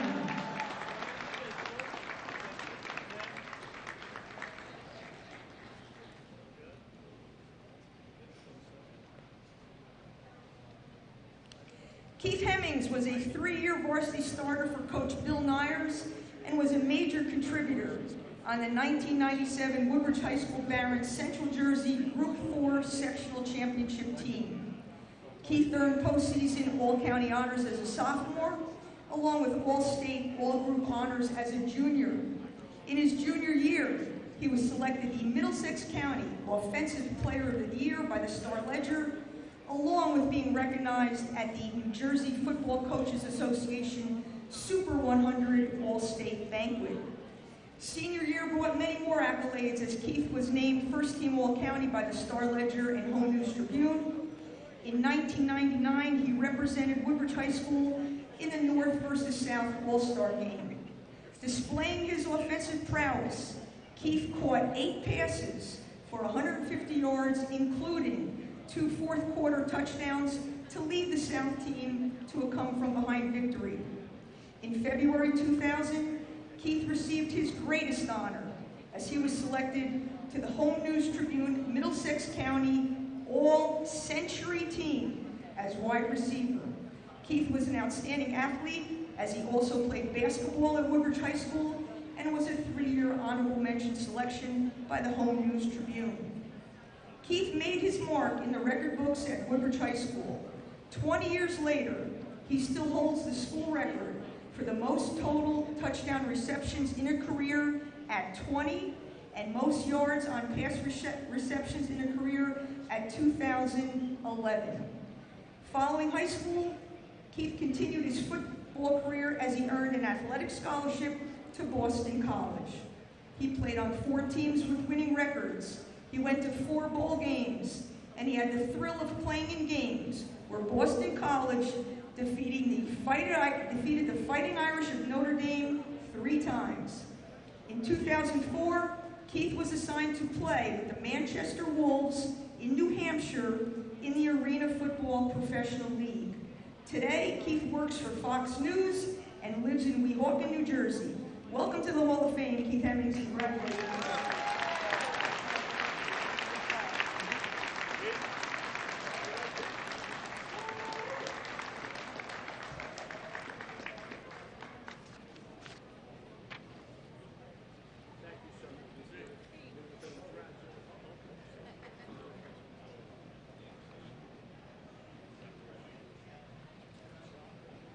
Carrie Huzar Brown, Woodbridge High School, class of 1996.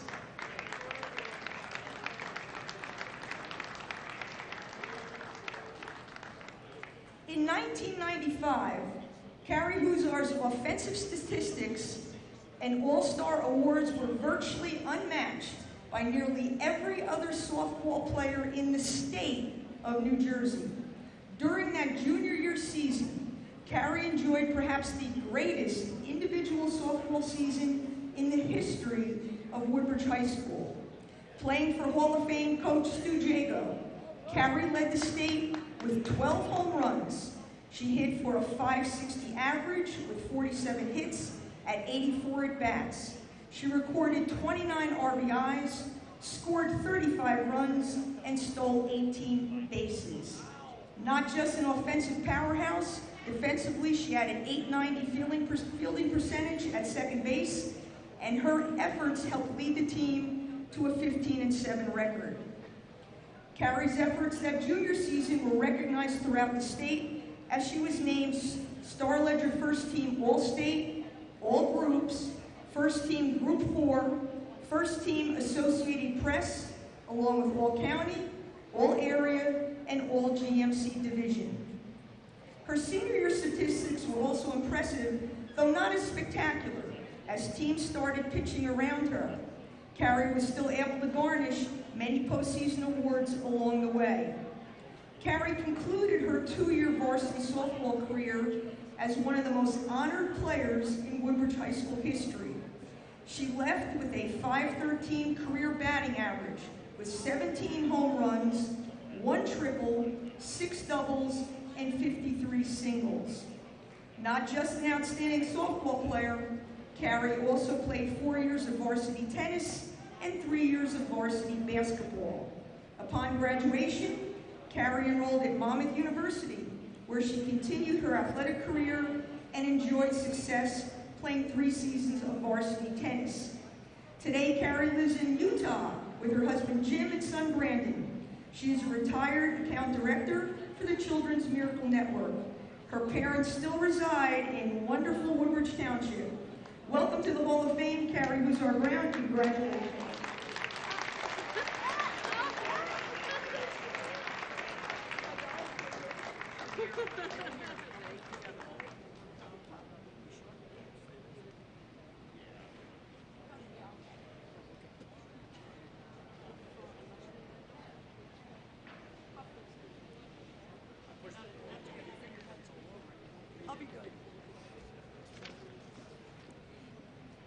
Next up is David Kuntz, Colonia High School class of 1970. Representing David is his twin brother, Dennis.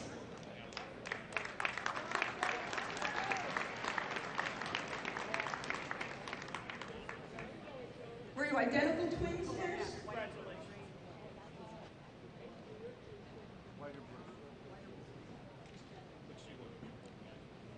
Okay, David Kuntz was one of the first preeminent track and field athletes in the history of Colonia High School. Dave entered Colonia as a sophomore in September of 1967 when the school's doors first opened. And teaming with his twin brother Dennis, who is here with us tonight, they were a significant force in establishing the Patriots as a cross-country and track and field power to be reckoned with at the county, conference, and state levels. A runner for all seasons, Dave was coached by Hall of Fame coaches Harry Brett and Mike Murphy, and earned 8 varsity letters during his Colonia High School career, 2 in cross-country, 3 in winter track, and 3 in spring track, and he garnished numerous individual, relay, and team honors. As a junior, Dave was a consistent top 5 finisher in the 1968 Patriot cross-country team, a squad which amassed a 13-2 dual meet record. Team accomplishments that year included Woodbridge Township champs, a 5th place finish in the state Group 4 championship, and Dave's strong finish in that state championship was a significant factor in the Patriots' 5th place team finish. Senior co-captain with Dennis, Dave and the Patriots were even better in the 1969 cross-country season. The team recorded an undefeated 15-0 dual meet record. The team was Woodbridge Township champs, first in the GCJC Group 4 Conference Championship, first in the Group 4 Cross Country Championship. This was the first Central Jersey Group 4 championship in Colonia High School history in any sport. In the state all groups cross-country championship, Dave finished 20th on a tough, wet and narrow Garrett Mountain course. As a sophomore and a junior, Dave was a consistent performer in dual meet competition, focusing now on the 880-yard run and various relay teams. Dave had a spectacular 880-yard performance in the Middlesex County Individual Championships, a photo finish with both runners crossing the finish line onto the Lawrenceville Track Fieldhouse board track. Dave was placed second by the narrowest margins. Co-captain Dave had a successful senior season, highlighted by winning the 880-yard run and the Middlesex County Individual Championship. Twin brother Dennis, who's here with us right now, won the mile run on that same day, causing some people there to believe that the same competitor had been victorious in both the 880 and the mile run on that same day. On the relay front, Dave was part of the Colonia Sprint medley team that finished 5th in the county indoor relays with a time of 3 minutes, 35.9 seconds, a state indoor record and the fastest high school time in the United States for the 1969-1970 indoor season. Dave's sophomore track season was when he began to emerge as an elite distance runner, highlighting by placing first in the 880-yard run at the Group 4 Central Division meet, and on the relay front, Dave was a part of the first place mile relay team at the county championships. Dave's junior track season was even better, placed first in the 880-yard run at the division championship and conference championship, and on the relay front, he was part of the first place mile relay team. His success continued as a senior as he switched to the 440-yard run as his primary event. He finished first in the division championships, and on the relay front, he was part of the mile relay team that finished first at the Highland Park Relays, the Colonial Relays at William and Mary in Virginia. They set a school record at the Penn Relays and finished 3rd at the Eastern States Invitational. Dave was also part of a mile relay team that finished 1st at all the major track championships in Middlesex County, along with winning the state group mile relay championship.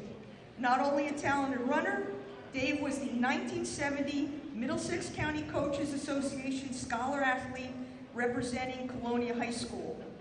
Dave and Dennis continued their running careers at NYU, where they were 4-year varsity award winners in cross country, indoor, and outdoor track, earning 12 letters in all.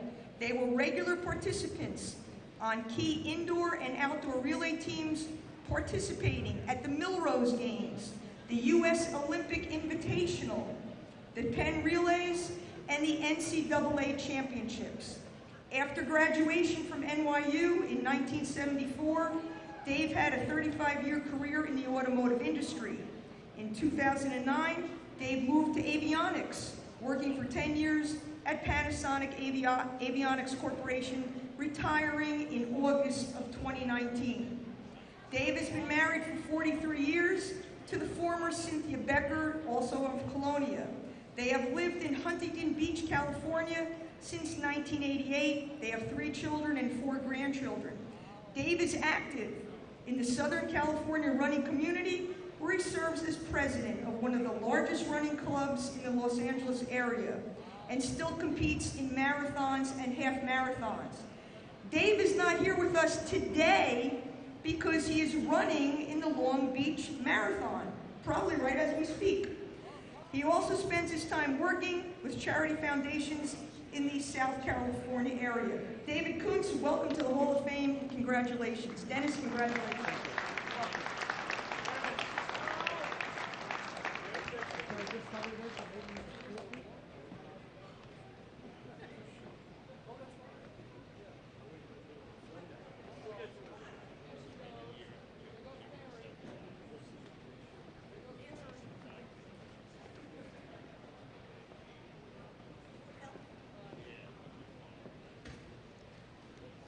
From Woodbridge High School, class of 1991, John Novak, Jr.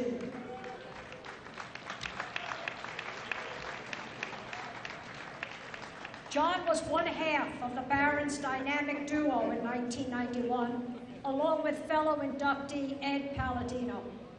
John was a 4-year letter winner and 3-time team captain. During his 4 years on the team, along with coaches Ben LaSala and Gary Kuzniak, and assistants Dr. Robert Zaga and Cesar Samaniego, Woodbridge Wrestling grew and succeeded. As a senior, John saved his best for last. He won the Voorhees tournament, the GMC tournament, and District 19 at 125 pounds. He was named Outstanding Wrestler at the districts. He finished 3rd in the Region 5 tournament, which qualified him for the state tournament at Princeton. There, he became a state place winner, finishing 7th. John's senior record was 31-4-1, and at graduation, he held the Baron record with 310 career team points and was 2nd in career wins with 68. He was named First Team All-Area, All-Red Division, All-GMC. TNT called him hardworking and tough, while Coach Kuzniak added that John is a consummate wrestler. His overall ability is top level. John also earned 3 letters in soccer, serving as captain for 3 years while playing for coaches Sam Sabalauskas and Lou Urbano. After high school, John went on to Kane College and wrestled for 2 years before enduring a career-ending elbow injury. Today, John lives in Beechwood with his wife Kelly and his son John Matthew. He's a self-employed co-owner of All Jersey Mechanical and Construction. John gives much credit for his success to his dad. And to honor his late parents, John, William, and Rose, he's left a seat open at his table tonight so they can be looking down.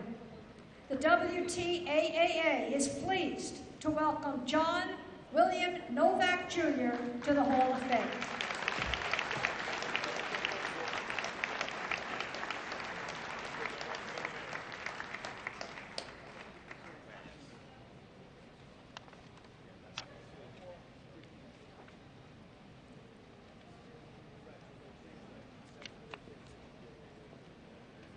Also from Woodbridge High School, class of 1991, Ed Palladino.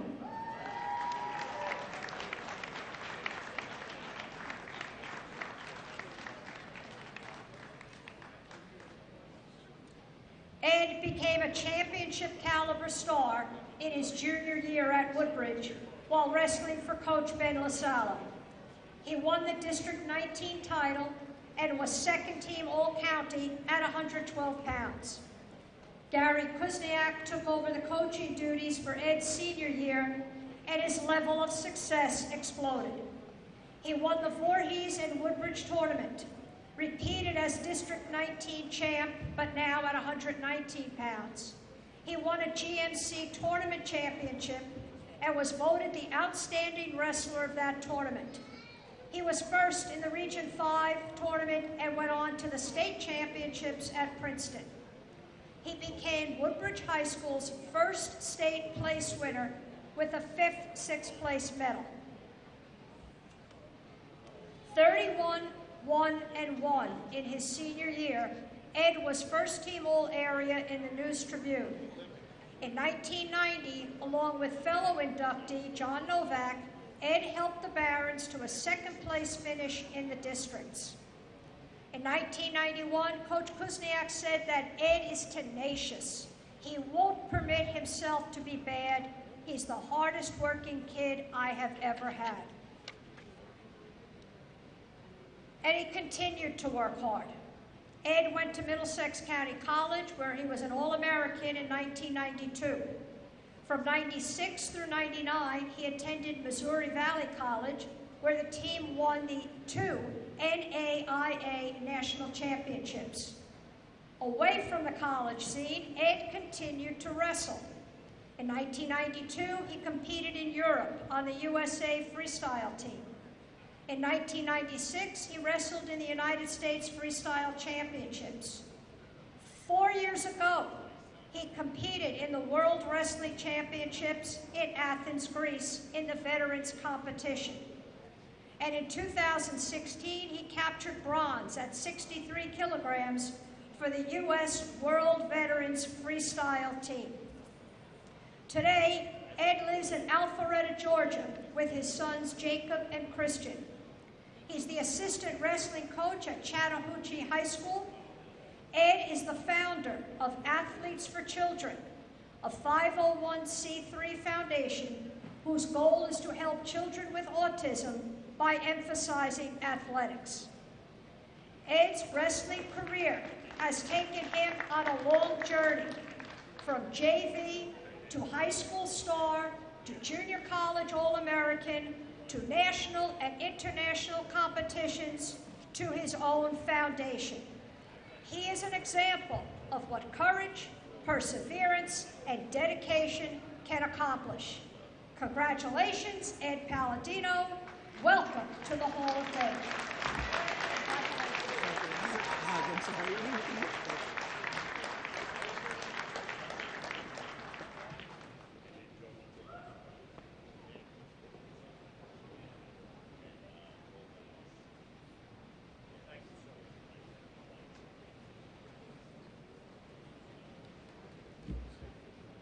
Frank Ruggiero, John F. Kennedy Memorial High School, class of 1979.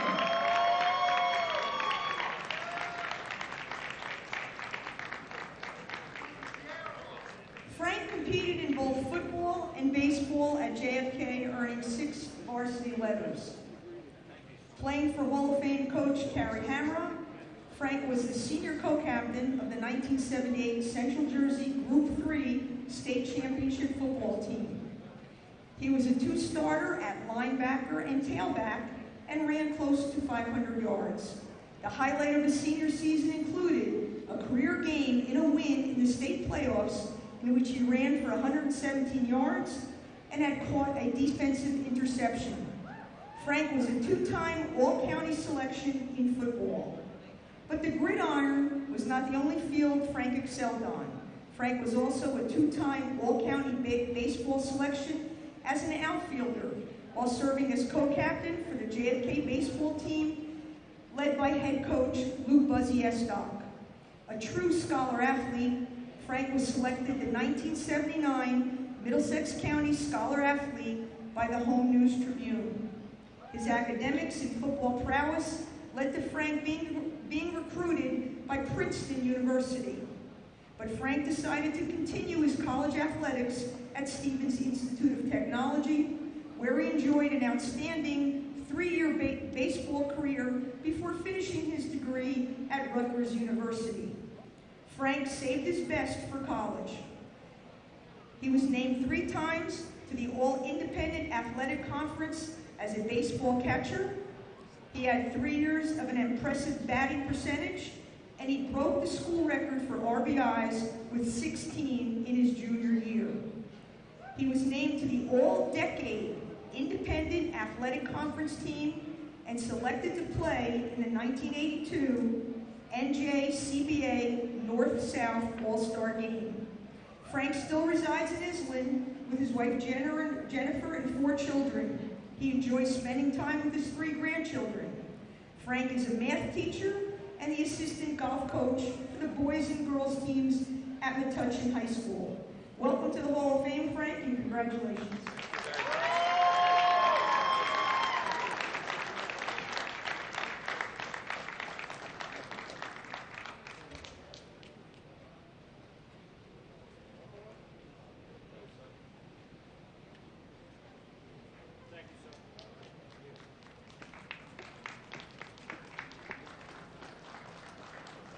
From Woodbridge High School, class of 1996, Brian Russo.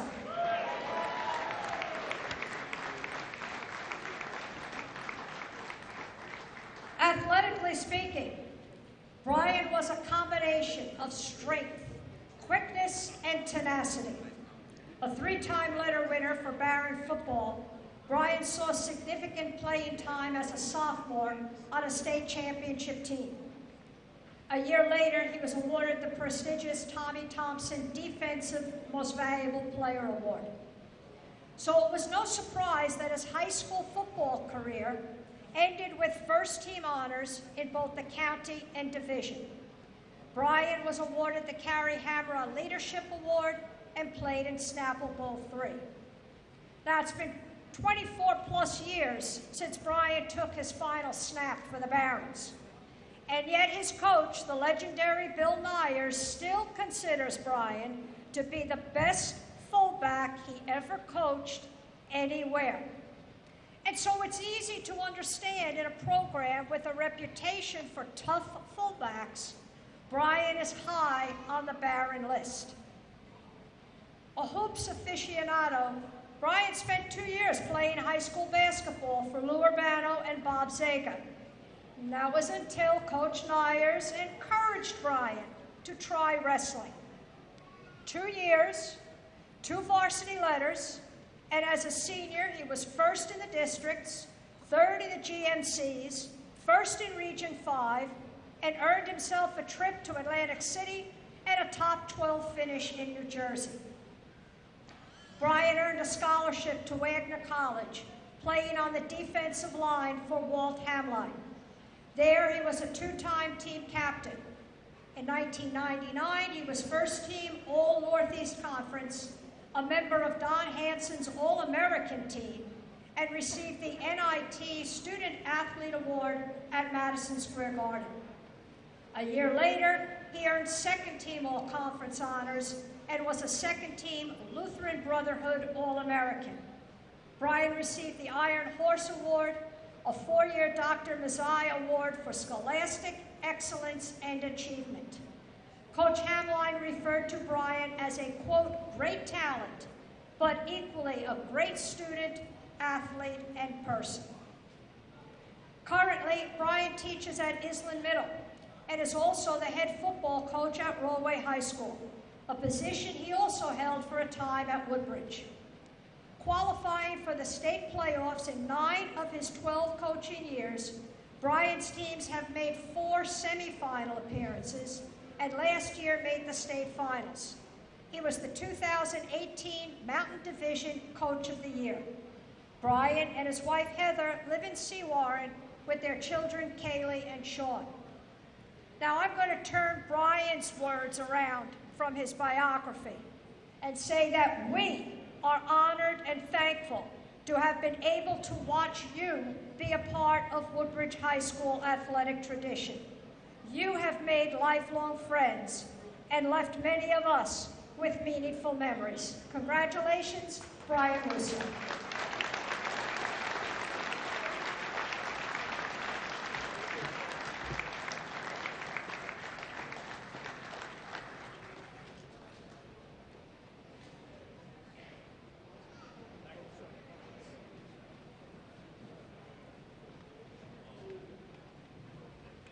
From Colonia High School, class of 1990, Robert Tominski.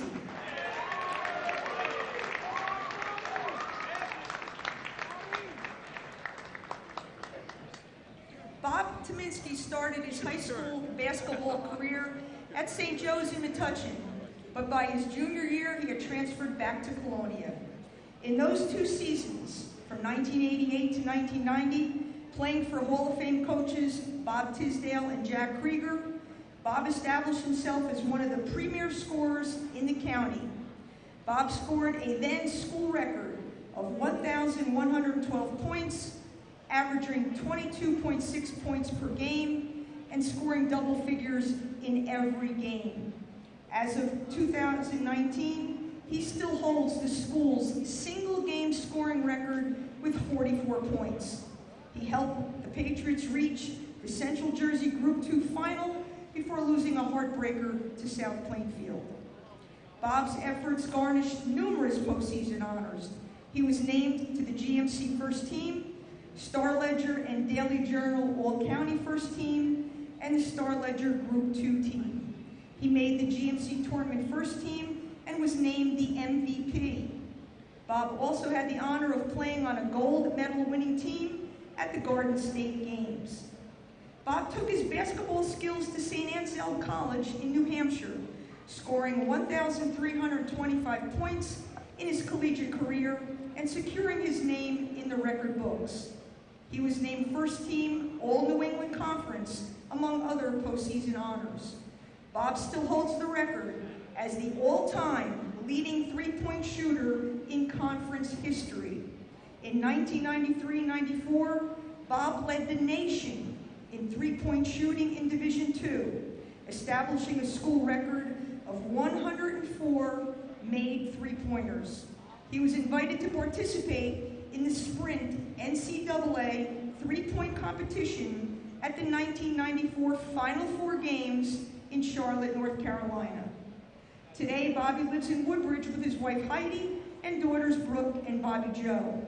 He didn't stray too far from the game he excelled, as he now serves as the Woodbridge High School girls basketball and cross-country coach, along with being co-owner of the Basketball Warehouse in Edison, and he also serves as the newly appointed director of Woodbridge Township Recreation Basketball. The love of basketball runs in the family. On January 23rd, 1990, Bobby scored his 1,000th point in a game versus New Brunswick. Not to be outdone, his daughter Brooke, playing for Woodbridge High School, scored her 1,000th point versus New Brunswick on exactly the same date, January 23rd, 2018, 28 years later.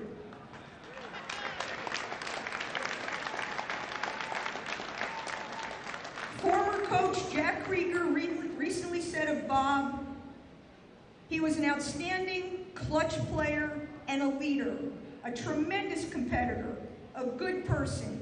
He worked hard and he had the respect of everyone. Besides all of our respect, Bob, welcome to the Hall of Fame. Congratulations.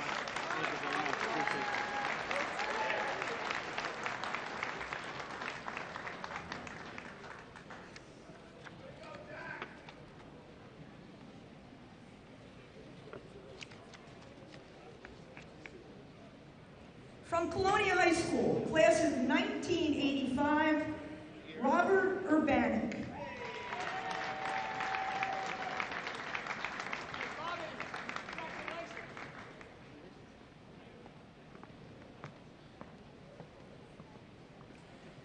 Bob was a two-sport athlete at Colonia High School, playing basketball and baseball.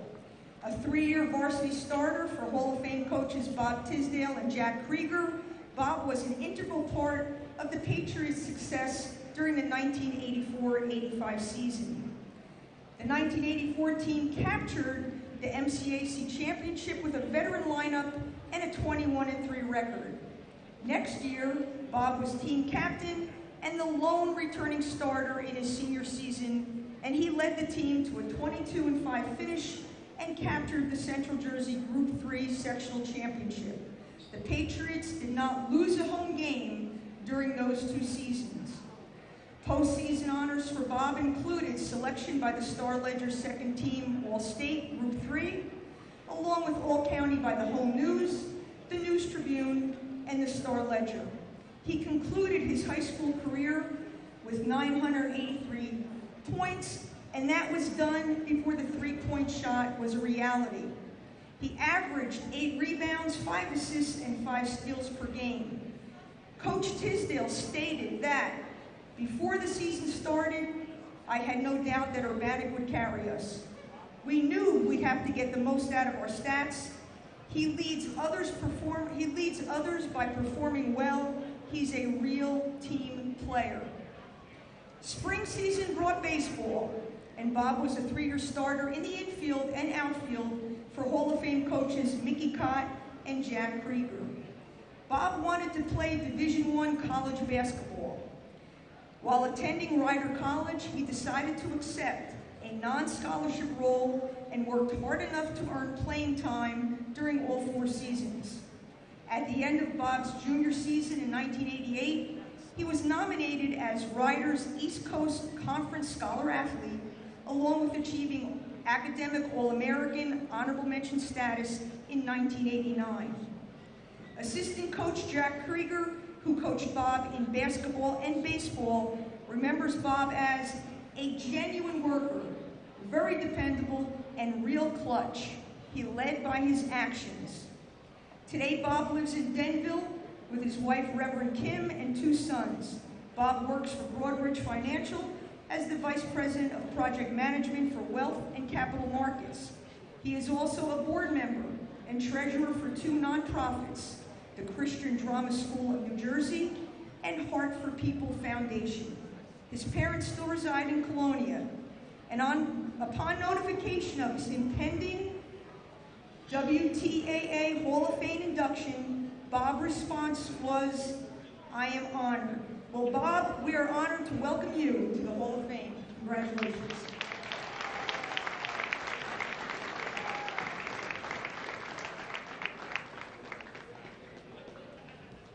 We have 2 more inductions tonight, and they are our teams. So will the members of the 1970 JFK Winter Track Team please come up front.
Coached by tonight's honoree, Herb Halliwell, and his assistants Gary White and Ron Osborne, the 1970 Winter Track Team's goal was to avenge their 1-point loss in the county meet a year earlier.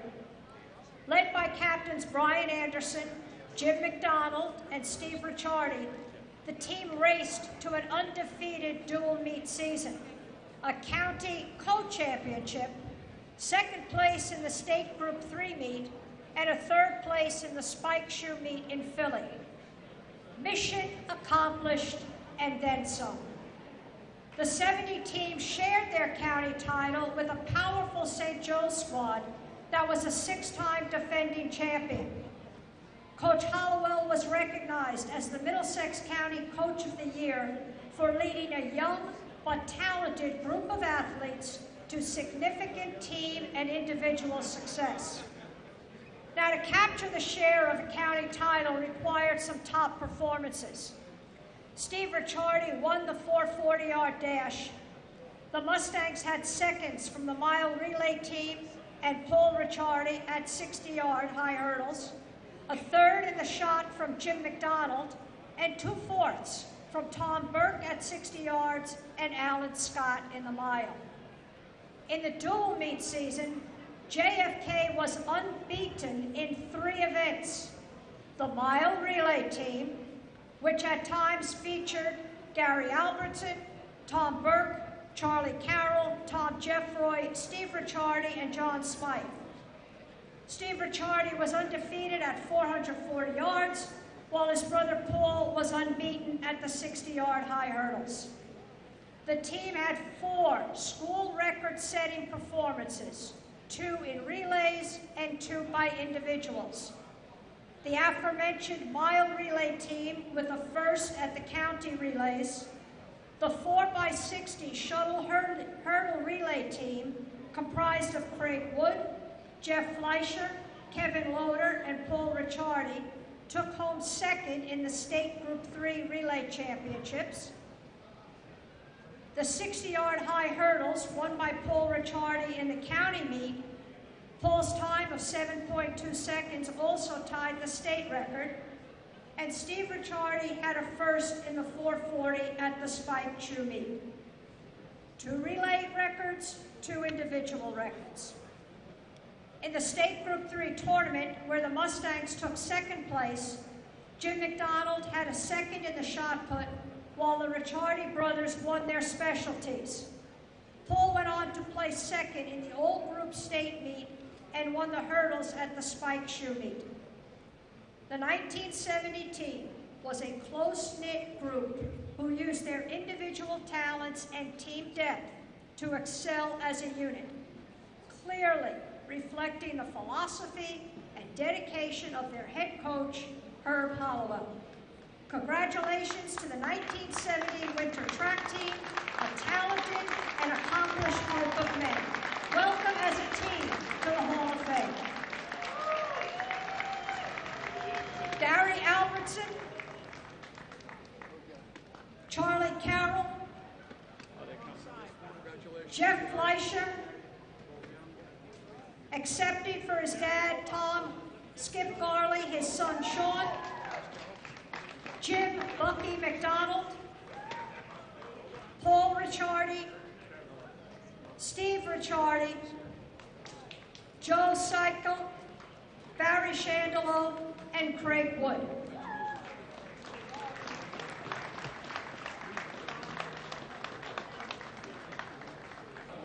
All right, so we're here to honor the 1974 Colonia High School football team. The 1974 football team was the first Patriot team to win a football championship in Colonia High School history when they clinched the Middlesex County Athletic Conference title.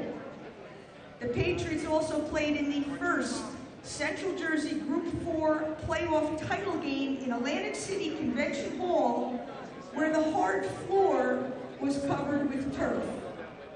Under the direction of Hall of Fame head coach Joe Martino, and assistant coaches Hall of Famer John Piccaroni, Steve Gleitzman, and Bob Taylor, the Patriots concluded with a record on the season of 8-2, posting 5 shutouts along the way. The Patriots finished ranked number 18 in the Star Ledger Top 20. The team was led by an outstanding group of players, many who received postseason honors, including All-State and All-County. Many players who, upon graduation in 1975, went on to continue their stellar football careers in college. Key players included quarterback John Boldanti, who went on to Maryland. Brothers Caesar and Al Alvarez headed to Virginia. Mark Ivanko and Greg Fenton took their skills to Lehigh. Dan McMahon headed to Rutgers, and Eugene Bradley was off to the U.S. Naval Academy. But it was truly a team effort that led to the success of the 1974 football team. Coach Piccaroni remembers the team fondly. The seniors were responsible for guiding the younger guys.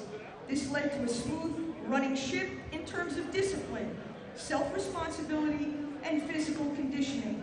The older guys displayed leadership, and the kids always played hard. They remained loyal to each other and to the coaches. The 1974 Patriot football team made history. They are ranked among the best at Colonia High School, and we welcome the team to the Hall of Fame. Congratulations, gentlemen. Okay, here with us tonight, we have quite a few players and coaches. Representing head coach Joe Martino are his children.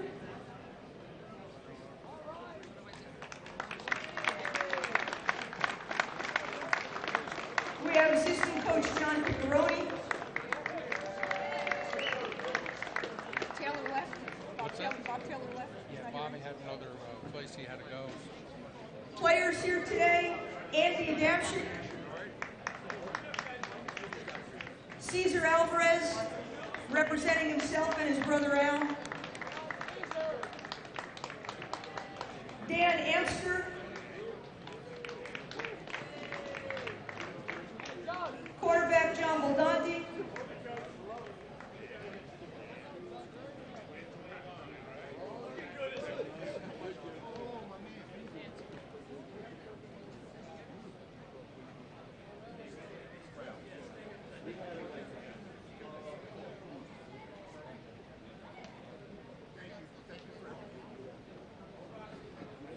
Roger Barnhart,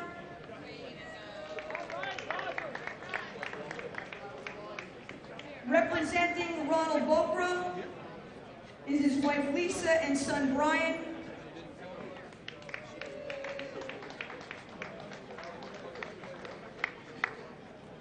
Doug Bongar,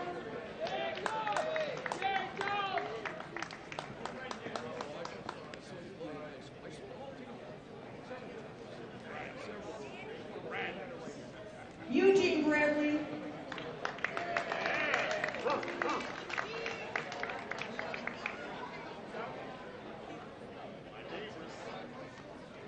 Malcolm Bradley,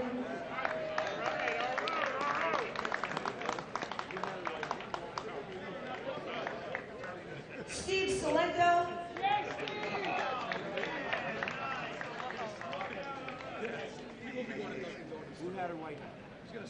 Charles Covington,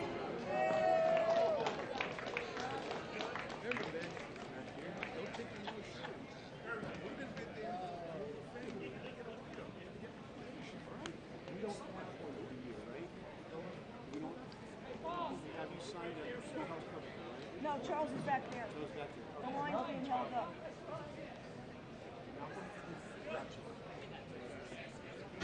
It's the photos taken up the hold up.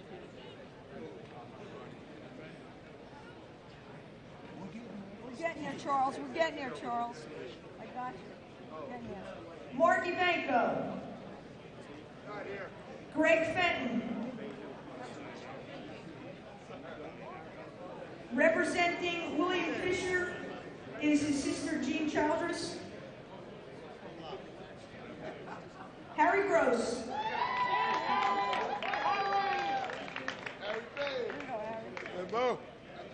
Keith Jarrows.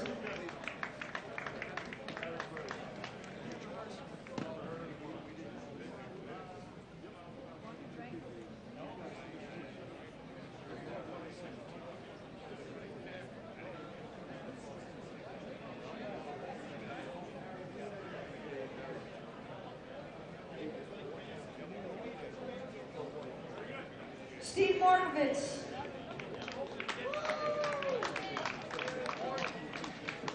Sal Morrow.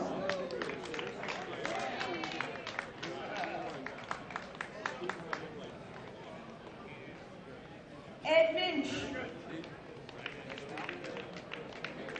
Who's up? Harry, you're next? I'm skipping a couple.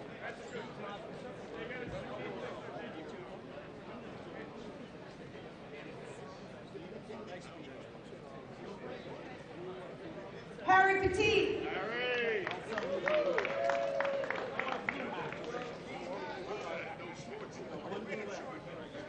Trust me, Bob Peters. I don't read pairs of pants. John Spara.